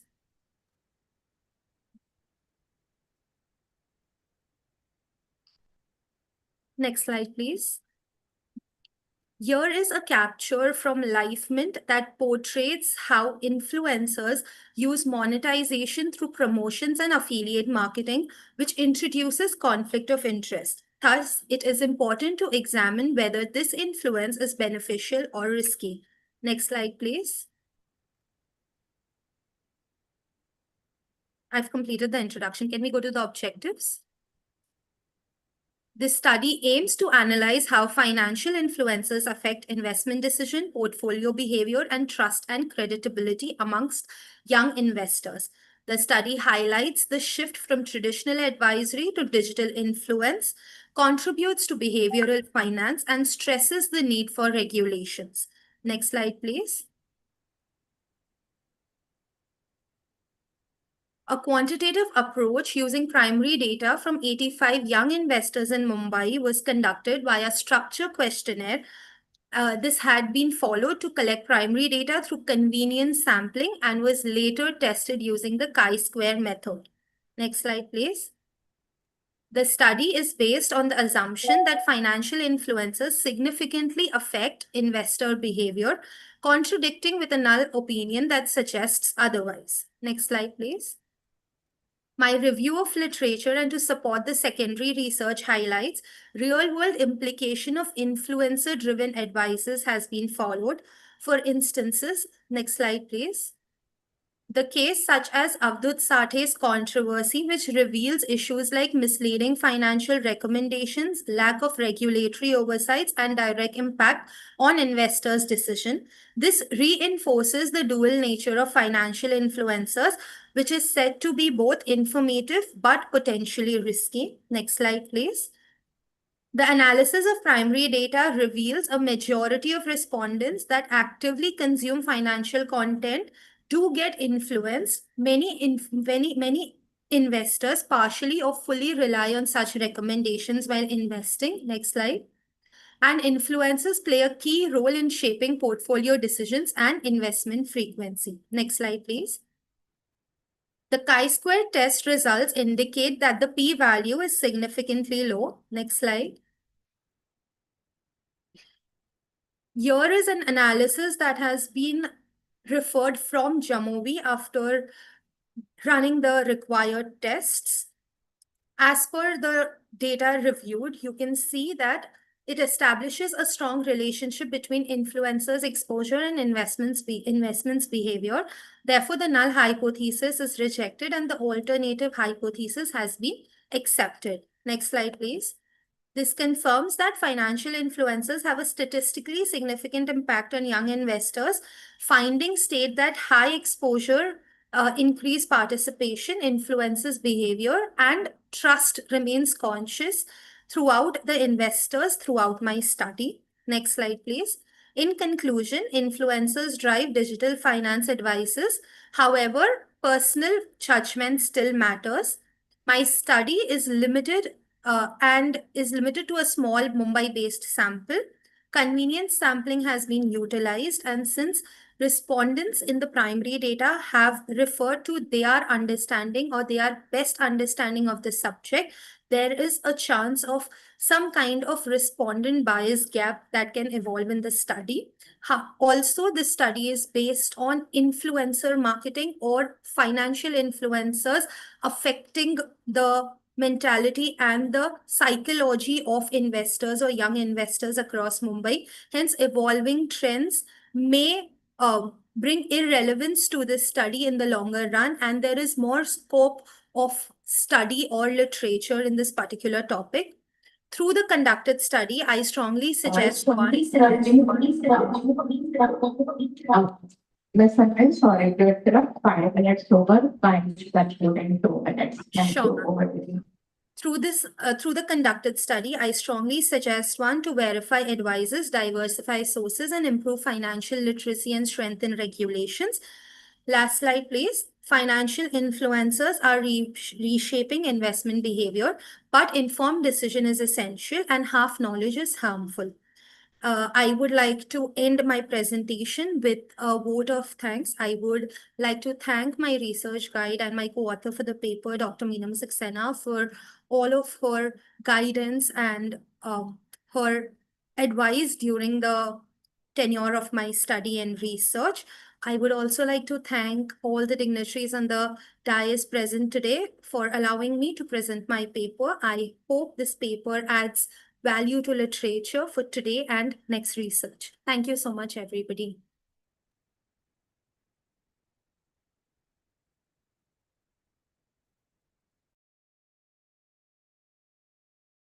Do you have a shared on this PPT? Yeah. No. We have okay. Sorry, Honorable Chairperson, Dr. Shivprasad Murugan sir, kindly request you to be for 5 minutes. Actually, the participant 2 minutes, only one PPT we are downloading and just we will share. So just request you to mention 2 minutes. Mr. Chandrasekhar is messaging repeatedly. Please note.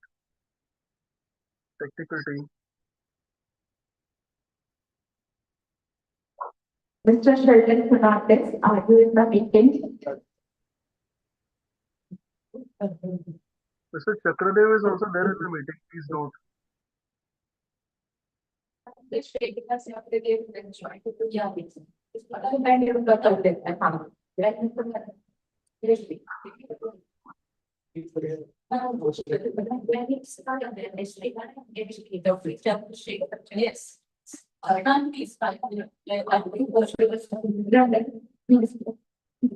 Dr. Chandrasekhar Chakradev, are you in the meeting? He's been messaging on the chat box. Please take cognizance. Sorry.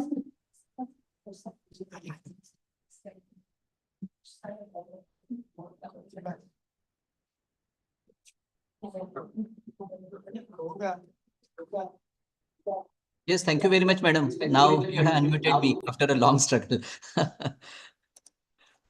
And please even enable the video also.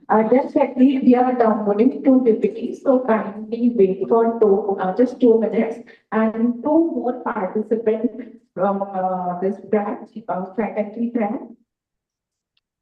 Only 2 more participants from faculty branch. So just only 2 minutes wait for. Madam, I am ready with the PPT. I can start my presentation by my own, if you permit.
Yes, madam, it's mine presentation.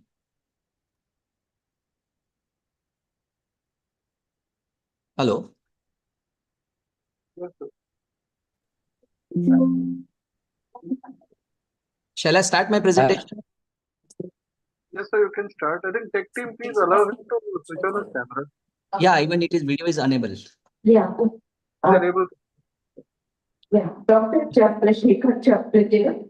Yes, Rudra, please wait for a second. Just I have the paper, topic of the paper. A study of features global citizenship awareness in relation to cultural intelligence. Now over to you, Dr. Chandrasekhar Chakradev. Thank you. Yes, thank you, madam. So next slide, please.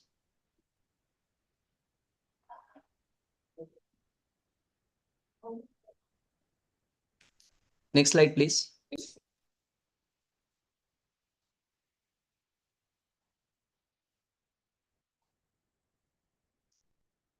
Hello.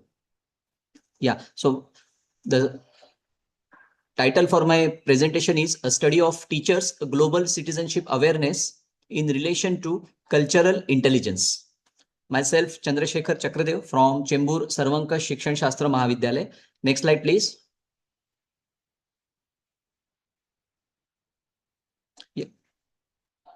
Yeah. Madam, back. Madam, please back. Madam, please back. One more back.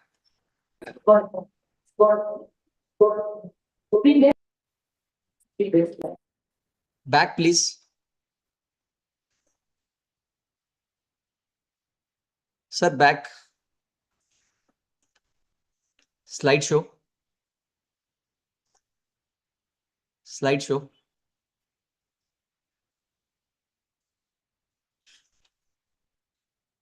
One more slide, sir. Back slide.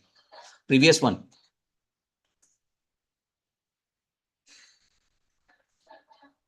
Previous one, sir. No, sir, you are going the next slide. I'm asking for the previous one. One more previous slide. One more.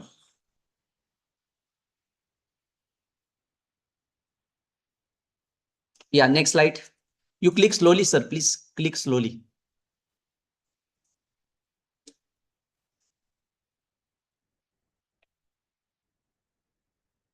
Nothing is there, sir, on screen.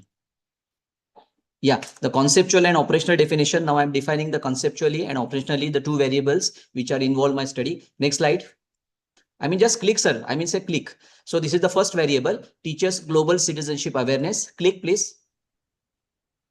So on your screen, you can see the conceptual definition and operational definition. So conceptually, it refers to the understanding, values, attitudes, sensitivity, and responsible actions which are demonstrated by teachers towards the various global issues, cultural diversity, social justice, etc. And operationally, it means the score which is obtained by the teachers on the teachers' global citizenship awareness scale, the scale which is prepared by the researcher. Next slide, please. The next slide will define the another variable, that is cultural intelligence. Click, please. So again, the conceptual and operational definition. So conceptually, cultural intelligence, it refers to individuals' capacity to understand, to adapt, and function effectively in culturally diverse situations. And operationally, it means the score which is obtained by the participants on the cultural intelligence scale, which is developed by the researcher. So these are the conceptual and operational definition for my study. Next slide, please.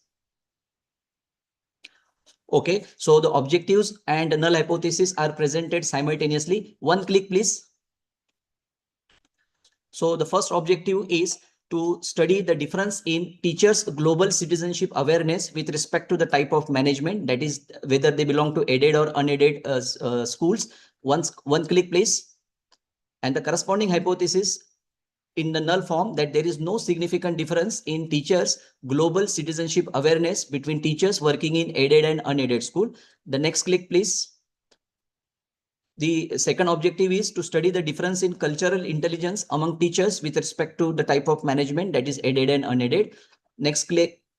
So corresponding null hypothesis says there is no significant difference in cultural intelligence among teachers working in aided and unaided. Next, please. And the third objective is regarding the relationship between teachers' global citizenship awareness and cultural intelligence. And it is presented in the null form that there is no significant relationship between teachers' global citizenship awareness and cultural intelligence. Next slide, please. Next slide.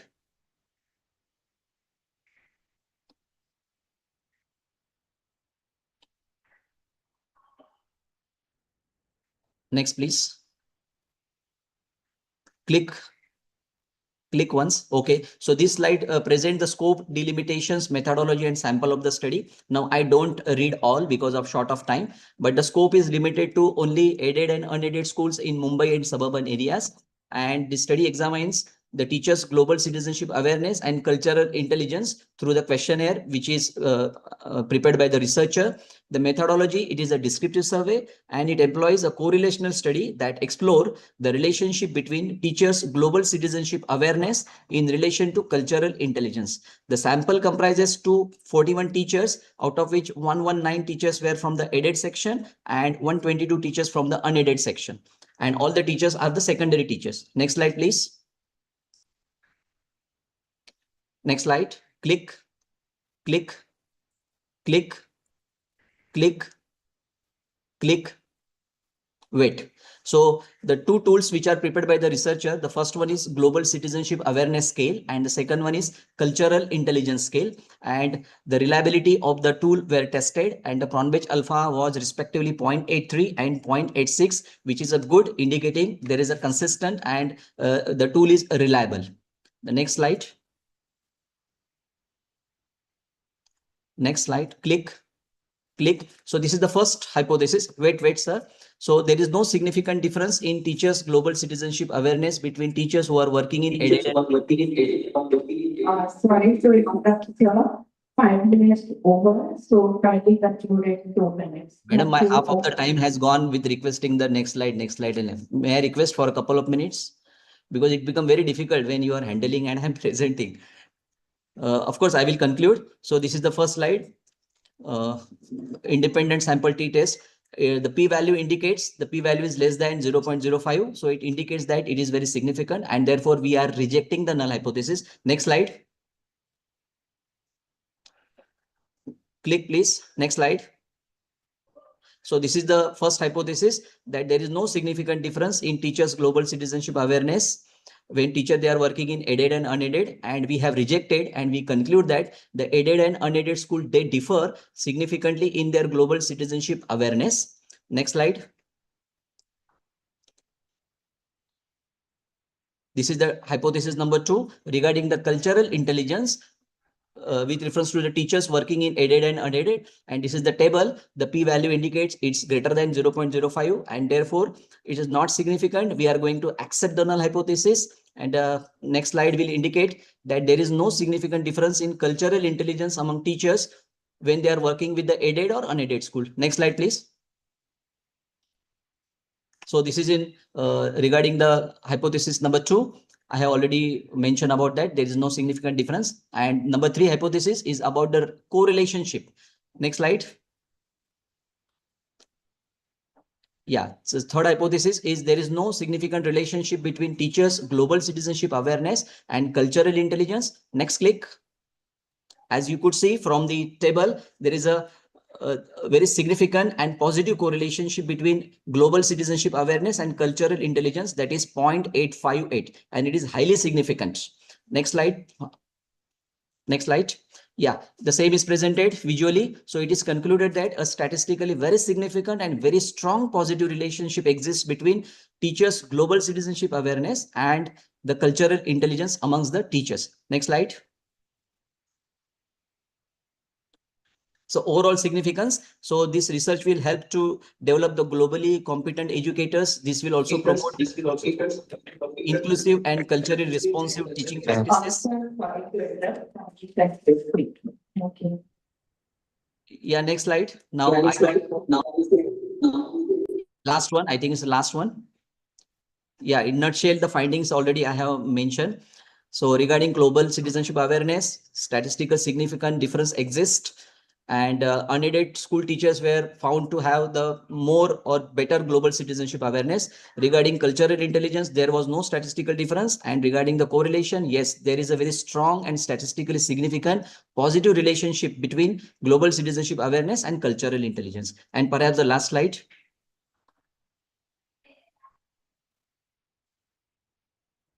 So these are the suggestions for further study. A larger sample may be covered in future studies. The same study can be extended for teacher working in different levels, that is primary, secondary, higher secondary, college level. Click, please.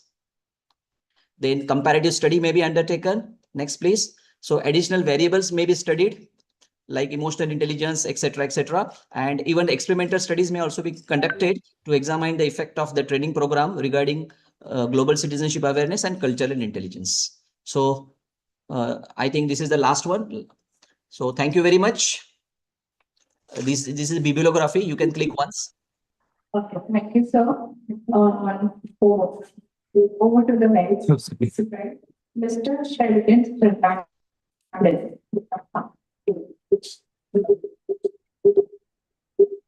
Mr. Sheldon Fernandez, I will start meeting.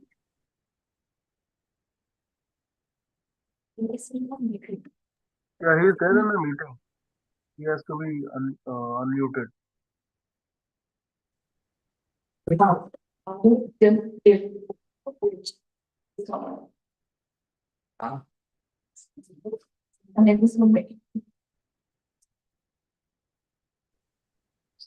Hello, yes, ma'am. Can you hear me? Hello, just checking if I'm audible. Hear you. Yes. Just waiting on permission for being able to share my video as well.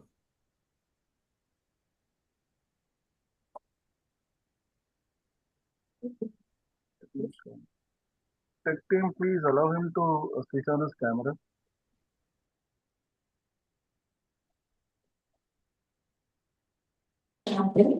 The topic of the presentation is sustainable.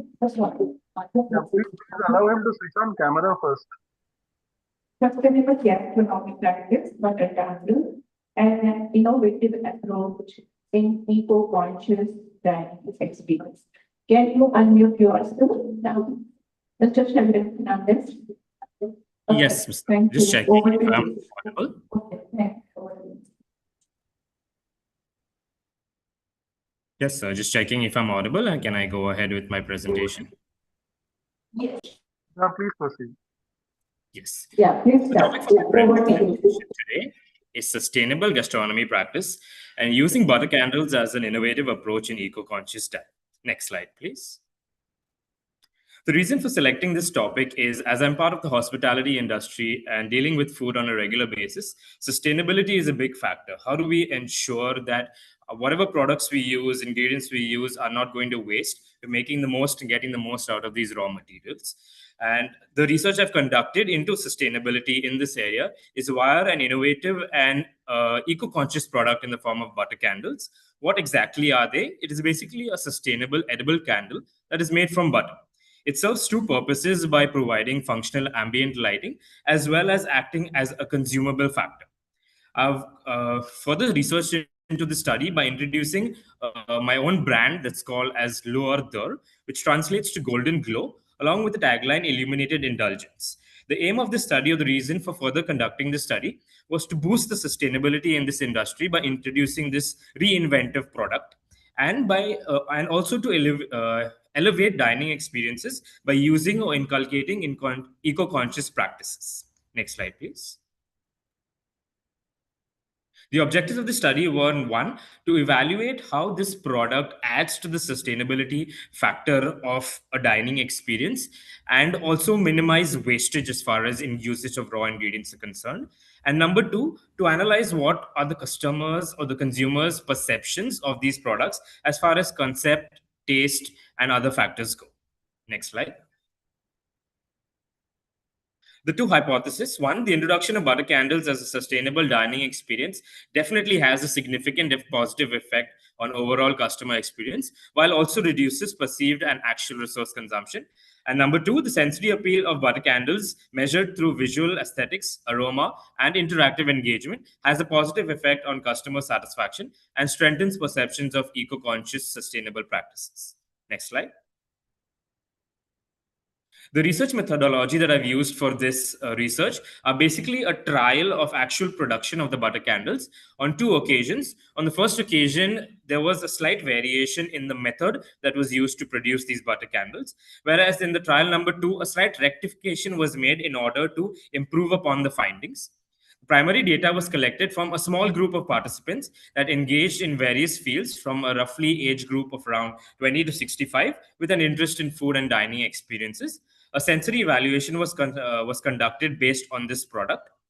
And the statistical tools and techniques that were used, the sensory evaluation was done based on both trial 1 and 2 for the same number of people for the same group, with each samples with their respective rating on a scale of 1 to 10. This was then converted into a percentage, which is shown in the next slide. Next slide, please. So for trial and sensory evaluation number 1, a general concept idea was a rating of around 80%, but due to that slight variation in the method of production for trial number 1, the texture, aroma, flavor, and overall experience was not as per what was expected. The same is represented in a bar graph from on the right-hand side. The next slide, please.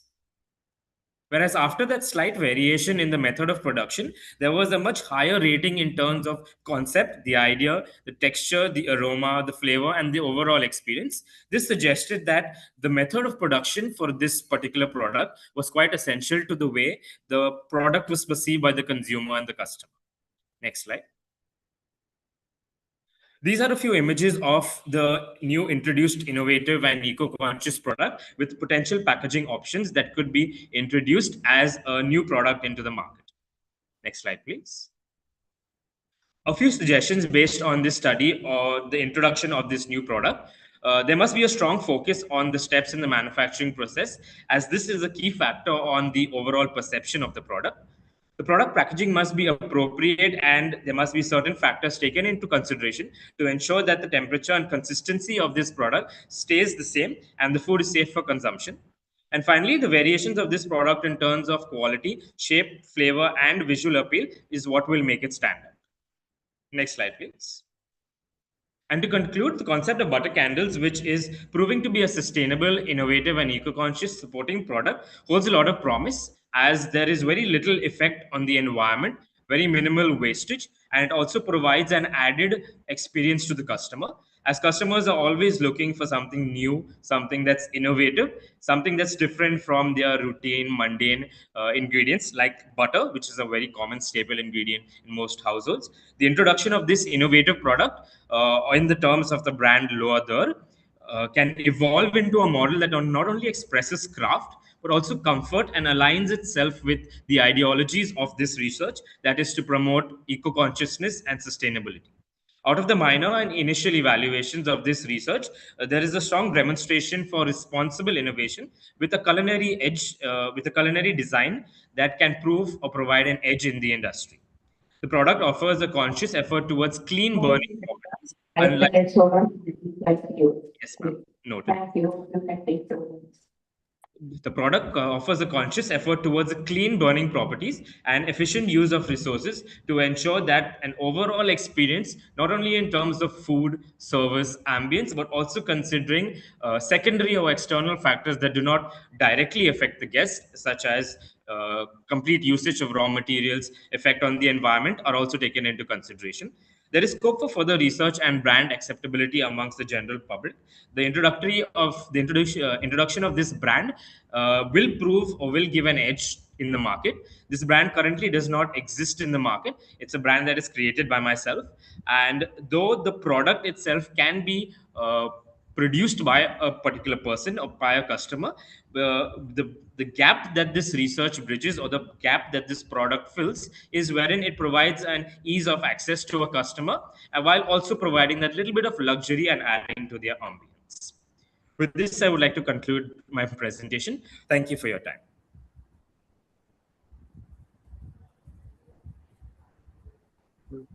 Thank you, Mr. Sheldon. Thank you, sir. I think And for sharing such innovative ideas on the topic. As we come to the end of this session, I would like to request Dr. Shiv Prasad to kindly present his suggested feedback on all the research papers. Over to you, sir. Thank you.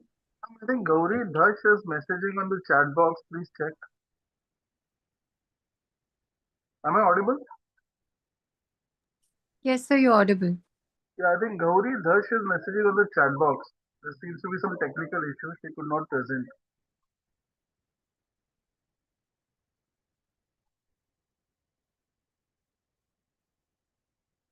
Can the tech team look into it, please?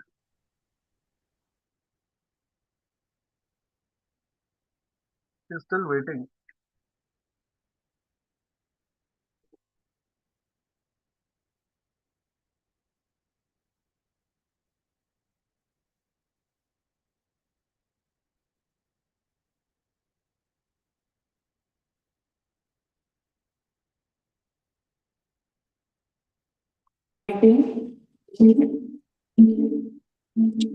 Okay, sorry, sir. Just one more candidate has joined here. So just, I will take the presentation of Ms. Gauri Dhawan. The role of ethical leadership in preventing corporate scandals. Ms. Gauri, never shared it. It is fine. Start. Over to you, Ms. Gauri. नहीं पक्का ना पक्का Thank you, ma'am. Am I audible? Yeah, please. Yes, ma'am. Over to you. Please start. Okay. Thank you. First of all, a very good afternoon, everyone. Respected chairperson, all the dignitaries, fellow researcher, all my participants present here. Thank you for giving me this opportunity to present my research paper on the role of ethical leadership in preventing corporate scandals. So, I'm Ms. Gauri Lakshminarayan Das, assistant professor from KV Pendarkar College, as Arts, Science and Commerce. Today, I will be presenting how ethical leadership and strong corporate governance play an important role in preventing corporate scandals and building long-term organizational trust. Well, this research connects with our conference theme as sustainable development requires trust, transparency, and responsible leadership. And ethical leadership helps prevent corporate scandals that usually damage long-term partnership and institutional sustainability. Next slide, please.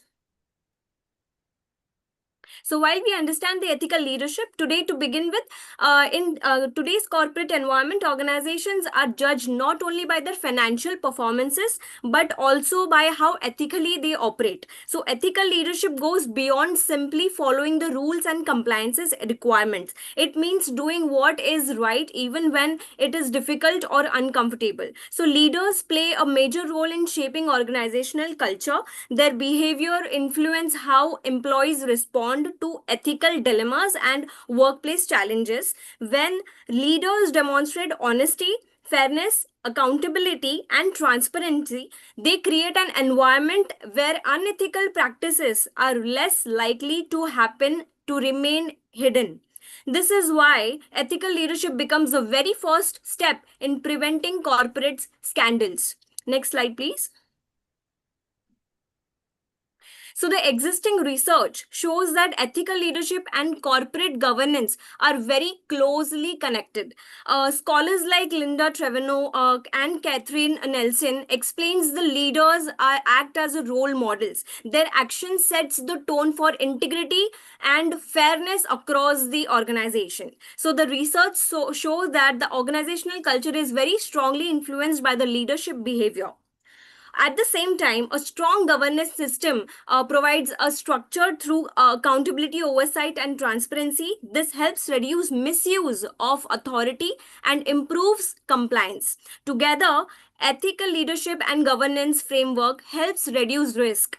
The gap is that the existing research is mostly theoretical and lacks Indian context and the primary data. Next slide, please.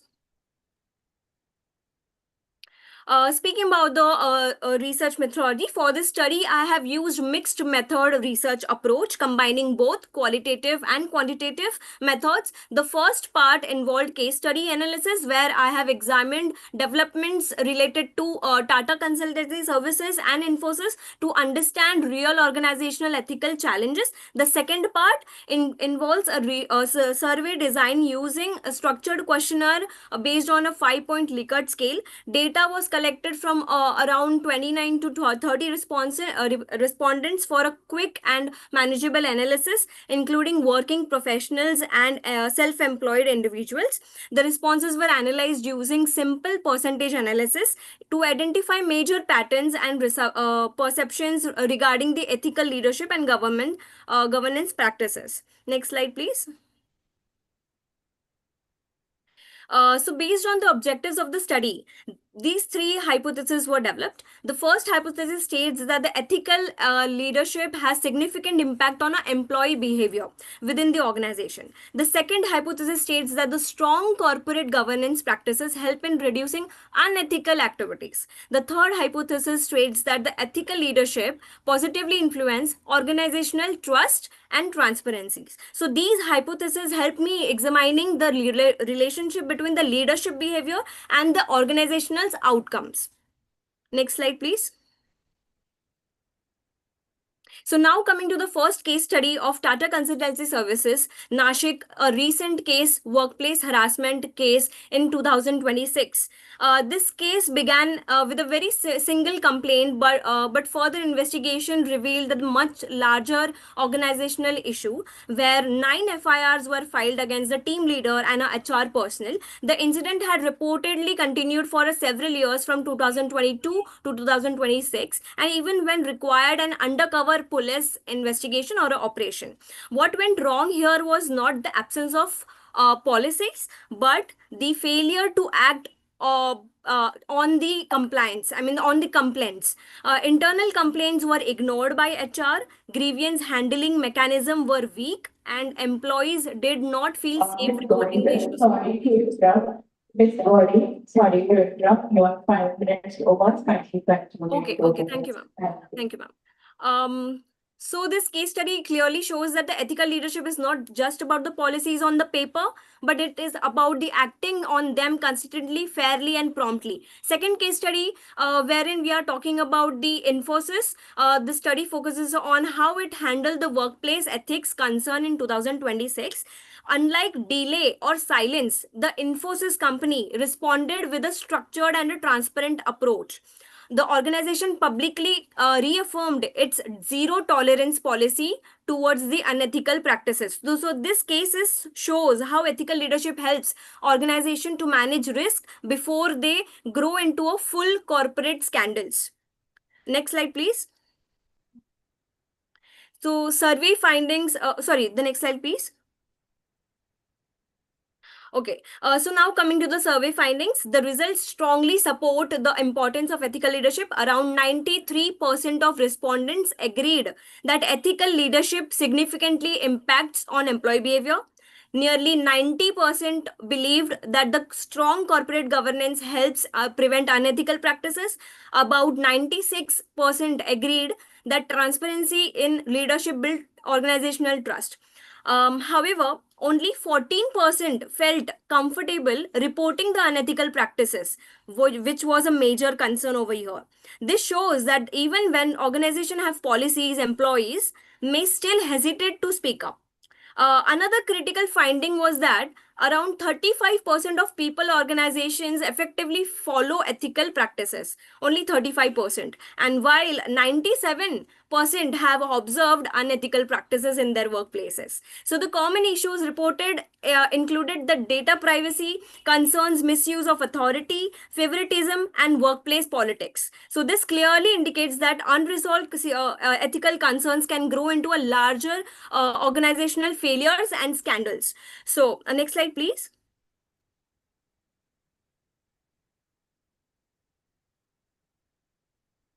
Okay, so next slide, please, ma'am. Okay, so to conclude, ethical leadership plays a major role in influencing employee behavior. And trust and transparency, strong governance system are important, but their effectiveness depends on consistency, implementation, and leadership accountability. Organizations that prioritize ethical leadership are better positioned to protect stakeholders, trust, maintain credibility, and achieve long-term sustainability. So, future research can include a larger sample sizes, deeper empirical analysis to further strengthen the understanding in this area. So, the ethical leadership contributes to the sustainable development by encouraging. uh, yes, ma'am. Just concluding. One second, sir. So the ethical leadership contributes to sustainable development by encouraging responsible decision making and consider social, economic, and environmental impacts. It plays a very key role in building trust based on global partnership, which is essential for achieving a long-term inclusive development goals. So I would like to end with one simple thought that corporate scandals often begin with a very small ethical compromises, preventing them to start with leadership that chooses integrity every single day. Thank you. Moving on to the, just the next slides. Next slide, please. Yeah, so these are the major references. These are the major references, sir. Thank you so much for your valuable time and consideration, everyone. Thank you so much. Now this was the last participant. I would request Dr. Shivprasad Murugan, chairperson of this session, to kindly present his valuable suggestions and feedback on all the research papers. Thank you, sir. Over to you. Thank you, ma'am. Am I audible to all? Yes, sir. Yes, sir. Yeah. At the onset, I would like to take this opportunity to thank the organizers of this conference, the management of Lala Lajpat Rai College, and all the esteemed intellectuals who have been there to mentor this conference. It's really an amazing experience being a part of an endeavor like this. It's really an honor being a track chair to listen to eminent researchers like the 12 researchers that we have had here. It's been really enlightening to put it in a mild way, if I say. Uh, every topic that was covered here was covered quite well, in fact. If I say, almost all the researchers have taken the pains to ensure that the research is in the right direction. And though we can say there's always scope for improvement, but the overall direction of every researcher was more or less spot on, I would say. Yes, there can always be a disagreement on the scale at which the sample should have been taken. Sampling is definitely one of the areas that I feel most of the researchers can kind of focus on, right? Another important area that I feel that probably should be could have been addressed better. I think it's not any individual presentation that I'm talking. Maybe that there were other tracks where these topics were covered. Was the role of tech today? I think today, assuming that almost all the presenters here are teachers, all faculty members, one of the real challenges that we have while grooming these kids for their future is how they're going to face technological challenges. The role of AI.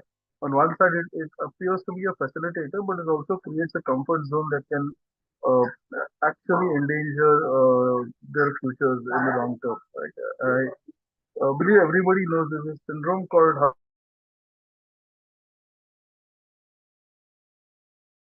boiling water because it will jump out. But since it's cold-blooded, you put it into normal water and you slowly increase the temperature, it doesn't realize the difference.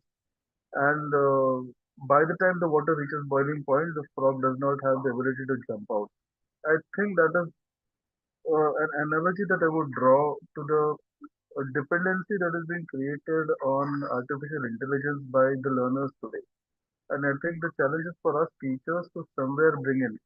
I remember hearing one of the eminent speakers in the morning talk about it, right? Natural stupidity. I mean, though it sounds a bit extreme, it may not be natural stupidity, but there has to be some level of a stochastic that has to be there in any system. The moment we go into a a computer-based system or an algorithm-based system, no matter how vast the scale, there is a certain level of predictability. So, and it is a human element that brings in that stochastic, that level of unpredictability, putting it on a slightly lighter note. थोड़ी पागलपंती भी जरूरी है. So, we teachers need to bring in that element. Our research has to be original. Some of the topics are really inspiring. I would like to say, the research on global citizenship awareness, or the storytelling aspect. So, some of these which kind of stay with me after this session is over, right?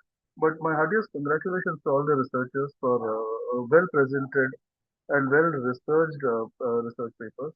And my sincere thanks to the organizers for giving me this opportunity to experience all these presentations. Uh, in case there is something that anyone wants to ask, I will be open to questions. Otherwise, thank you.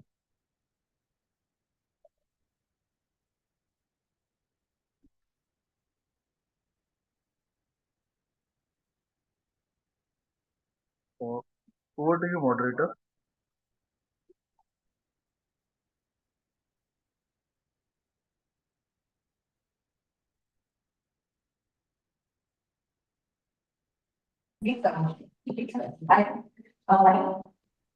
Thank you, sir, for your valuable presentation. And now I would like to conclude this. Gratitude to all the faculty members for the participation and for giving support, and especially thankful to Dr. Shiprasad Burger, Chairperson of this class, for sparing his valuable time and offering thoughtful insight to our people collective. This guidance will certainly prove to be highly beneficial for the academic and professional growth in the future. Thank you once again. After this class, we will take 10 minutes break. Then again, we will begin the valedictory session for the result announcement.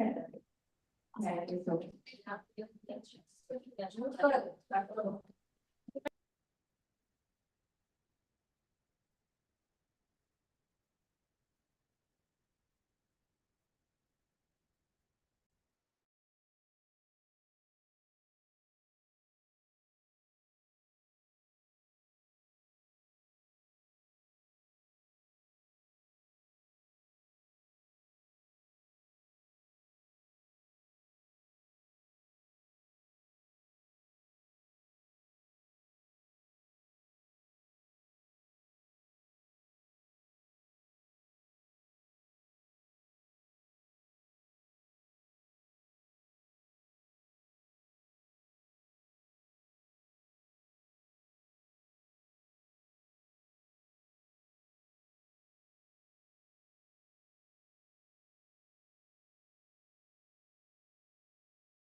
Good afternoon, everyone. Welcome back to the session.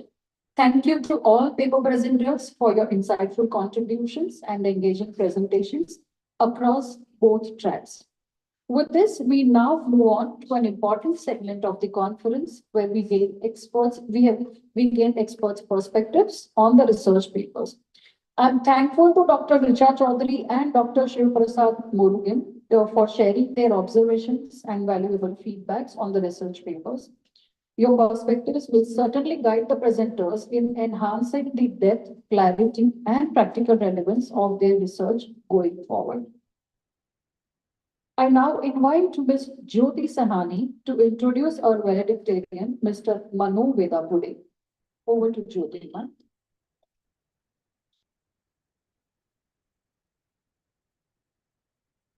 Thank you, Mona ma'am. Mr. Manu Vedapude is a seasoned technology and business leader with extensive experience in digital transformation, mobility platforms, and engineering strategy at Ford Motor Company. Over a distinguished career spanning multiple decades, he has played a pivotal role in transforming Ford from a traditional automotive manufacturer into a technology-driven mobility enterprise. In his role as Director of Business and Technology Integration for Mobility Platforms and Products, he led the execution of global mobility strategies, managing a 400 billion portfolio and driving digital operating models across regions and business units. He successfully integrated cross-functional teams and introduced agile processes to accelerate innovation in connected vehicles, smart mobility solutions, and advanced product platforms. Earlier, as senior manager in the in-vehicle software and electronics, he oversaw large-scale technology initiatives, achieving a significant cost savings and quality improvements, including a reduction in warranty costs by over $400 million. He also played a key role in developing Ford's connectivity strategy and fostering partnerships with global technology leaders. Throughout his career, Mr. Manu has demonstrated strong leadership in managing global teams, driving innovation, and building scalable technology solutions. His contributions include the development of engineering platforms, expansion of research and innovation portfolios, and securing patents and invention disclosures. He holds advanced degrees in engineering management from the MIT Sloan School of Management and in computer science from the University of Mississippi, along with a certification in disruptive strategy from the Harvard Business School. A US patent holder, Mr. Manu brings deep expertise in digital platform operations, IoT systems, cloud technologies, and product lifecycle management, making him a key driver of technology-led business transformation. Over to you, sir.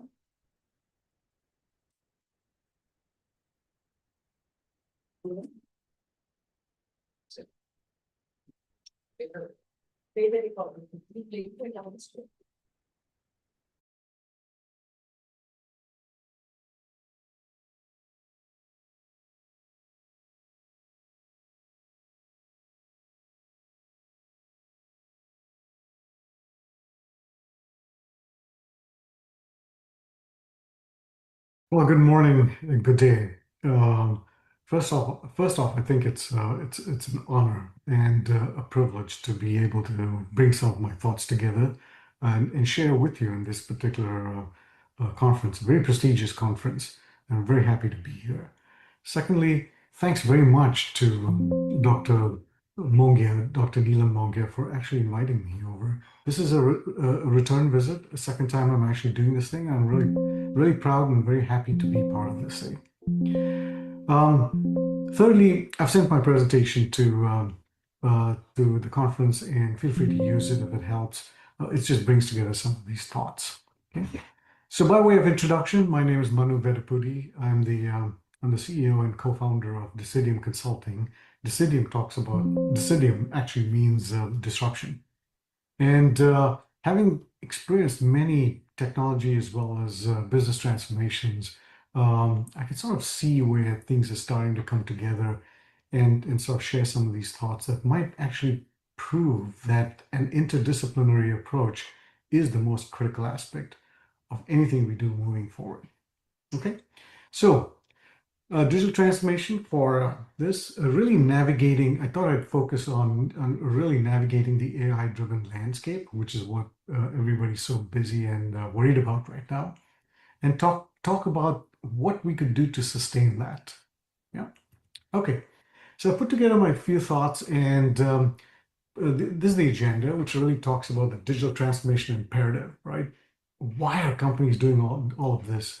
And what are some of the known risks and unknown risks? And I call it the transformative or the transformation imperative, right?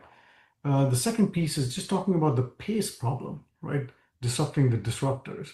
And here, really, the key message is that technology waves are accelerating, right? They have been for a while now, but they're getting even more so. In fact, if you think about it, today is the slowest pace of change that you will ever experience. It's only going to get faster and faster and faster. Okay? Those two really set the context for my thoughts. The third agenda item is really now we talk about the expertise paradox, what I call the expertise paradox. In the past, there have been silos and really depth, which brings in different types of expertise, should it be engineering or medicine or social science or whatever it is. And now there's a paradox because something is coming up that eliminates that altogether. And then the last couple of points really just simply talk about, okay, now what do we do about that, right, moving forward, and how the interdisciplinary approach is such an imperative there as well. Okay, so I'm hoping that that provides the narrative for you.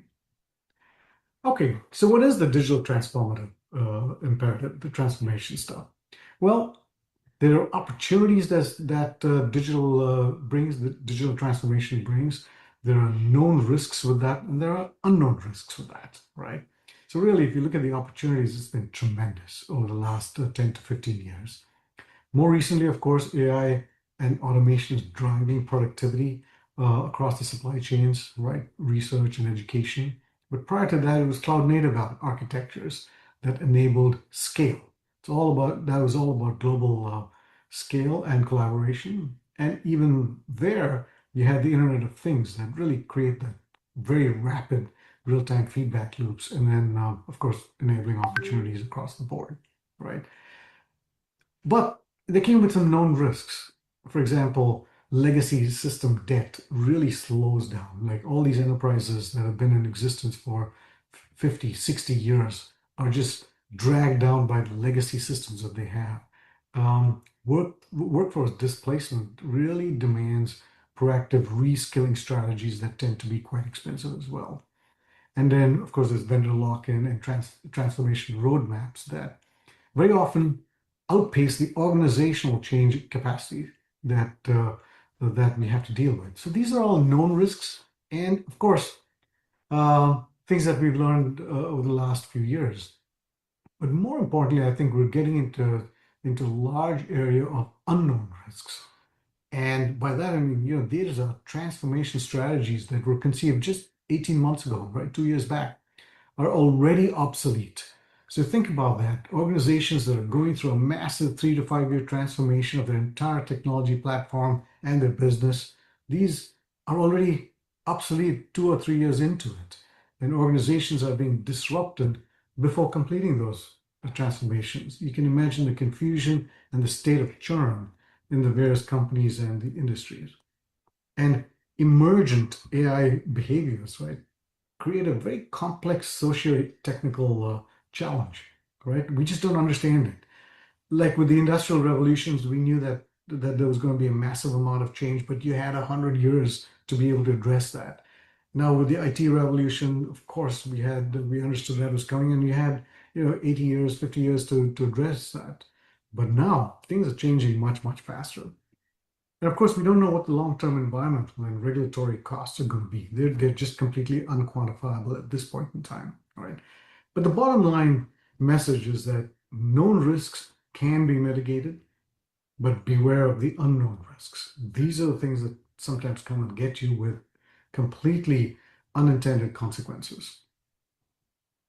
Now, bringing it all together, a very high level, and I just wanted to bring it all together so we can actually talk about the interdisciplinary imperative, right? So, in a nutshell, no single discipline, sector, or institution can navigate this alone.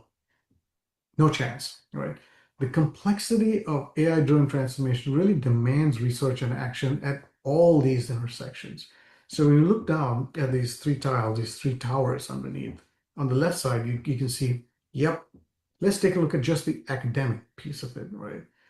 You've got, sorry, let me back up and say you've got academic disciplines, you've got corporations across sectors, and you've got research. So if you look at the academic disciplines, right, you've got areas like computer science and ethics and law, right? How do those three come together? And AI governance, just cannot be designed by technologists alone. You've got to have these other pieces that come together, like ethics, like law. Business and sociology, right? Understanding how transformation affects organizations and human systems, that's going to be very key, because guess what? Organizations and human systems are being dramatically impacted as a result of AI enablement, right? And then education and psychology. So rethinking how we actually build adaptive and AI influent learners, right? That the whole system's changing, because no longer are we looking at just pure single disciplines.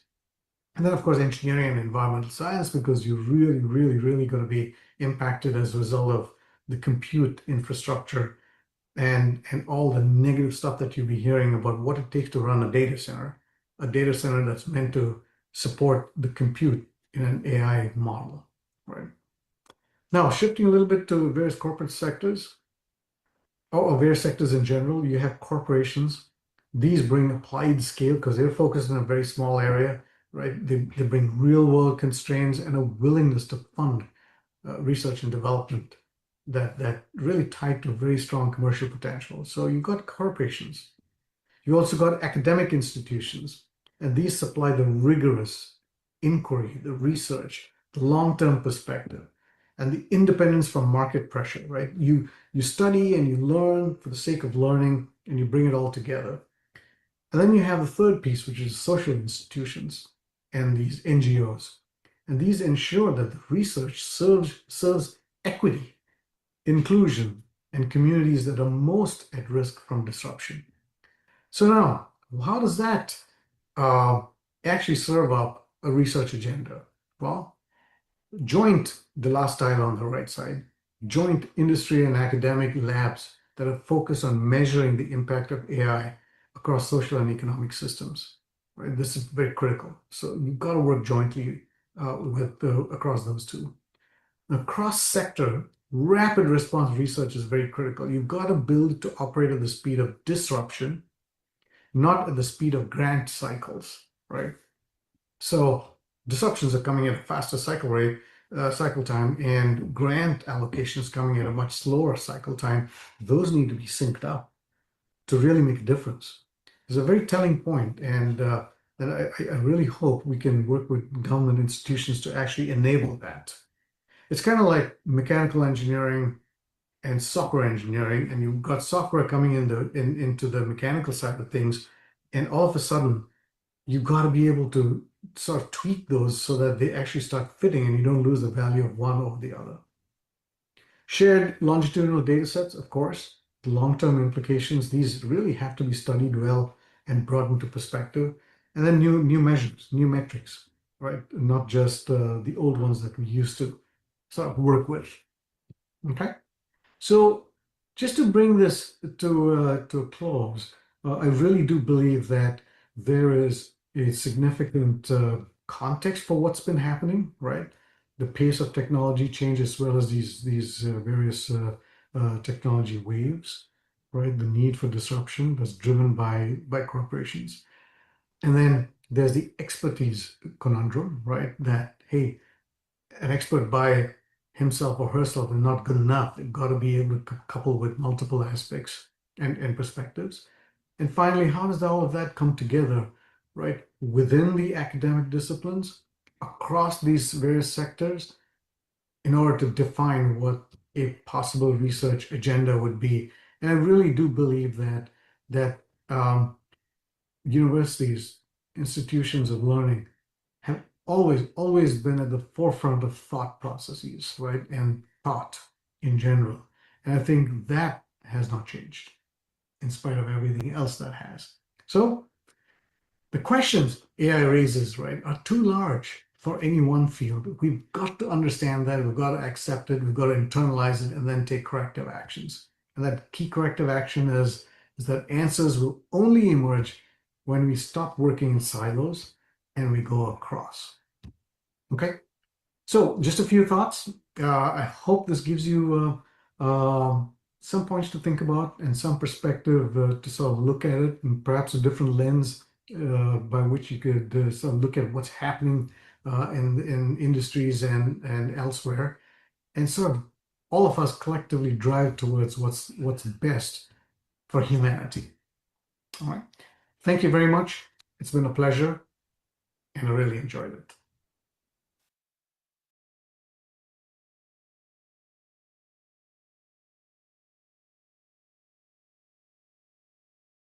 Thank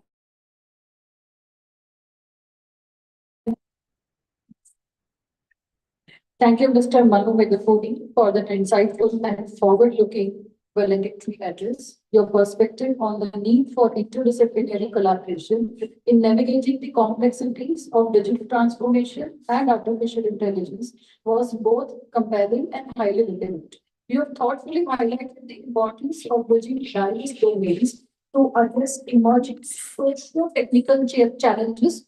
Your address has truly enriched the conference and provided meaningful direction for future research and collaboration. We now move on to the announcement of awards recognizing the outstanding research papers and their contribution of the researchers across the conference. To move on, the category 1 awards, the student category awards, I would like to make an announcement of all the winners. Mr.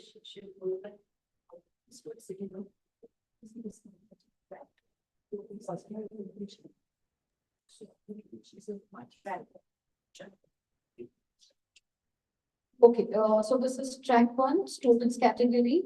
The chairperson was Dr. Rucha and moderator was Dr. Fayal. So we move on with the awards. The first award in the student category goes to Rajat Shinde. I hope he is online and logged in. Congratulations, Mr. Rajat. Is he there? Okay. Second prize goes to Joy D'Souza. Congratulations, Mr. Joy. Is he there? Third prize is being shared between Ms. Bhumika Chauhan and Mr. Utkarsh Yadav. Congratulations to everyone. There is one more special category award, that is Lana College Special Category Award, and the prize goes to Ms. Swara Dhale. Congratulations. Moving on to category 2, may I request Dr. Murugan to announce the awards, sir. Over to you. Thank you, ma'am. We had a very interesting track. The first prize goes to Mr. Chandrasekhar. The title of the paper was Study of Teachers, Global Citizenship Awareness in Relation to Cultural Intelligence. Student members to kindly collect their awards from college, Lana College, during the office hours tomorrow between 10 and 2. Yes, yes. Yes, yes, yes. Yeah, yeah. Dr. Murugan, over to you, sir. Second prize goes to Professor Krupa Jani. The paper title was The Role of Digital Storytelling in Promoting Sustainable Behavior. Thank you, sir. Thank you so much. And the third one was Professor Nidhi Joshi, Ethical Leadership in AI-based Corporate Governance Systems, the Role of Emotional Intelligence in Enhancing Employee Performance.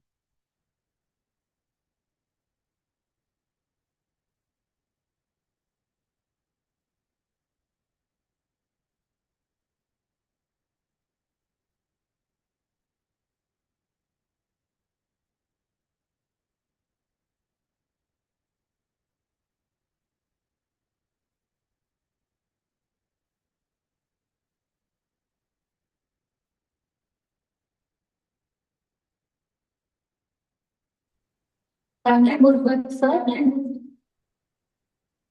Okay, I may re-announce the names of the participants in category 2. The first award goes to Mr. Chandrasekhar Chakradev. I hope Mr. Chandrasekhar is on. Congratulations, sir. The second award goes to Ms. Krupa Jani. Congratulations. Ms. Krupa.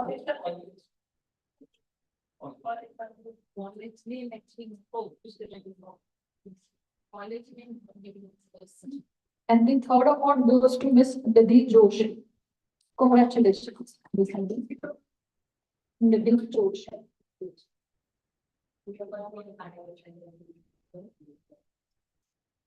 Congratulations to all the winners in category 2. May I request you all to kindly collect your awards from college office tomorrow between 10 and 2 p.m. Thank you so much.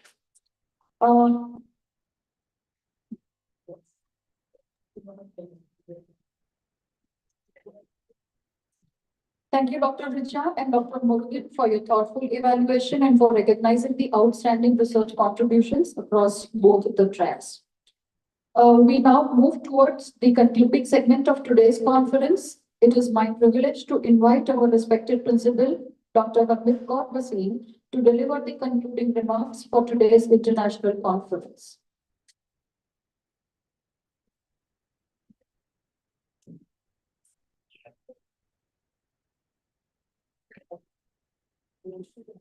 First of all, a very congratulations to all the winners and all the research scholars, and even those who have participated and not bagged the prize. Congratulations to all of you because you did research, and doing research itself is a medal to all of us. So thank you for participating in this conference.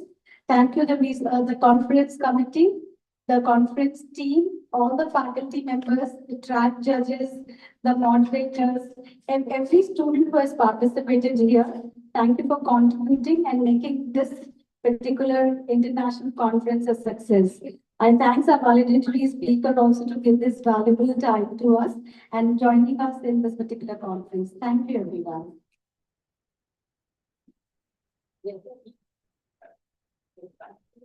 Thank you.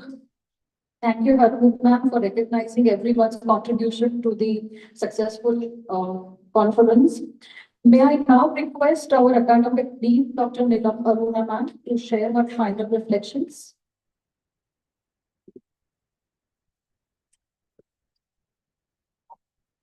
Good afternoon. All good things come to an end.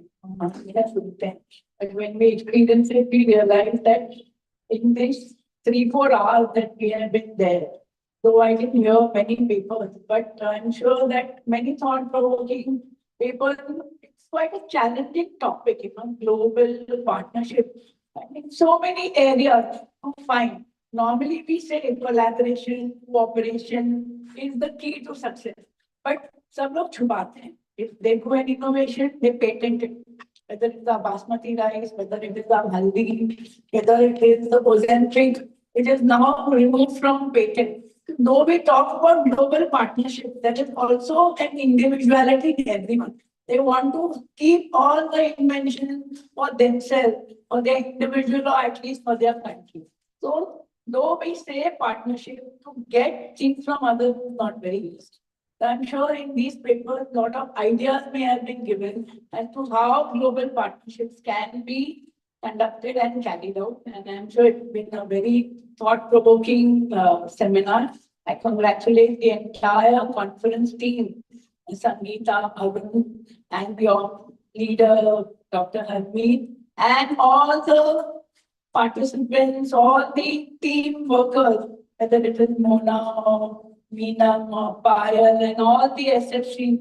I think Jayashri has been there on the technical side, Sunera, Dr. Padley, Siddiqui sir, Swepinda, Dhwani, Josie ma'am. I have seen all of them have involved. So yeah, many global partnership to it is one partnership at Lala Lakshmi College, which we always change. Congratulations and best wishes. I was telling ma'am next year चलो कहीं बाहर internationally हो जाए So let's see, you also give your commitments and contribution. But जब जाने की time आए तो खिसक मत जाना कि नहीं okay we are doing this. That happened last year. We were trying to go to Sri Lanka but response ही नहीं आया so we had to abandon it. So I think gear up from now, come up with innovative ideas. Where can we do and what can be the theme, and let's materialize. I wish you all the best and congratulations. Thank you. Thank you, Neelam ma'am, for sharing your final reflections on today's conference. May I now request Dr. Sangeeta Bangal, today's conference convener, to present the concluding vote of thanks. Thank you so very much. As rightly said by our academic team, all good things do come to an end. And having it, we all sitting here, front of the scenes, behind the scenes particularly, and our authorities who have been strongly instrumental in creating this, in fact, manifesting and creating this day for us, for the college, the 12th International Research Conference. Last 2 years we have been virtual, but otherwise it's the 12th one in the row. Thank you so very much, ma'am. Thank you, convener, joint convener for the conference, Dr. Academic Associate Dr. Arun Pujari, our academic team, Dr. Neelam Arora, and the entire team seated here. Right from our trustees, Dr. Kavinji, Dr. Sunilji, and as I said, the authorities, had they not been there for us to be pushed sometimes, for us to be motivated and inspired, probably this 12th day, 12th year of our conference would have been a little later. So we're very grateful for the general push, ma'am, and it culminated in the success. Happy to share and happy that we have been and grateful to receive from the participants across multiple states and 2 from the other country as well, around 56 research papers. And more are coming. We are still counting. We are still counting. So it's not stopped. So we hope to cross yet more frontiers with that. So just sense of gratitude to one and all. As they say, if you walk fast, walk alone. If you walk together, you reach your frontiers more collectively. And that's what our theme partnerships globally talk about. Not only global frontiers, but in college frontiers. So thanking all the teams right from the technical and IT team, very, very grateful. Our entire organizing team behind the scenes, starting from Situna, our academic team, and all the entire development team. Our hosting team right here, our photography team, our hospitality team, really been in action. Thank you for all the lovely that for each one of us. Our logistics team, right here, thank you for the beautiful setup and entire logistics. Our tracks team, 1 and 2, thank you so much. You have been very patient with so many paper presentations. Thank you so much. Our certificate team, which is going to start very soon, we have Bernie and your entire team. And the report writing team, which is also going to come into action for all your seamless and consistent committed efforts. Our strong appreciation to our chief guest, Professor V.N. Rajashekharan Pillai, whose inspiring address set the tone for very meaningful academic engagement. My sincere appreciation to our keynote speaker, Mr. Aditya Vedapuri, and our guest of honor, Mr. Nikunj Javeri, for their insightful and enriching perspectives. We also extend our sincere gratitude to the valedictorian Shri Manu Vedapuri for his valuable concluding remarks and for bringing meaningful closure to this conference. Not mentioning Dr. Kadli, who is a backbone, will not be fair. The thank you for more into now, only with the rich experience that you keep guiding us, and we are very good, strong team member in this such enriching and environments that we have. Acknowledging all our faculty researchers, our peers, our student participants and researchers. Thank you one and all. Thank you for this beautiful day today, for building it, and hoping many more such experiences to come. So thank you so much and all, and we hope this continues in the same spirit which we all collectively have extended. Thank you. Thank you.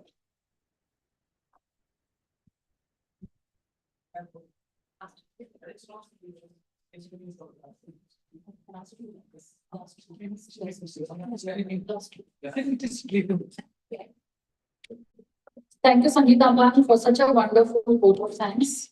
As we come to close for this enriching conference, we carry forward not just ideas, but connections, collaborations, and shared commitment towards sustainable development. On behalf of the organizing committee, I thank each one of you for the participation and your contribution, whether online or offline. We look forward to continued academic engagement and future collaborations. Thank you everyone once again. Have a wonderful day ahead.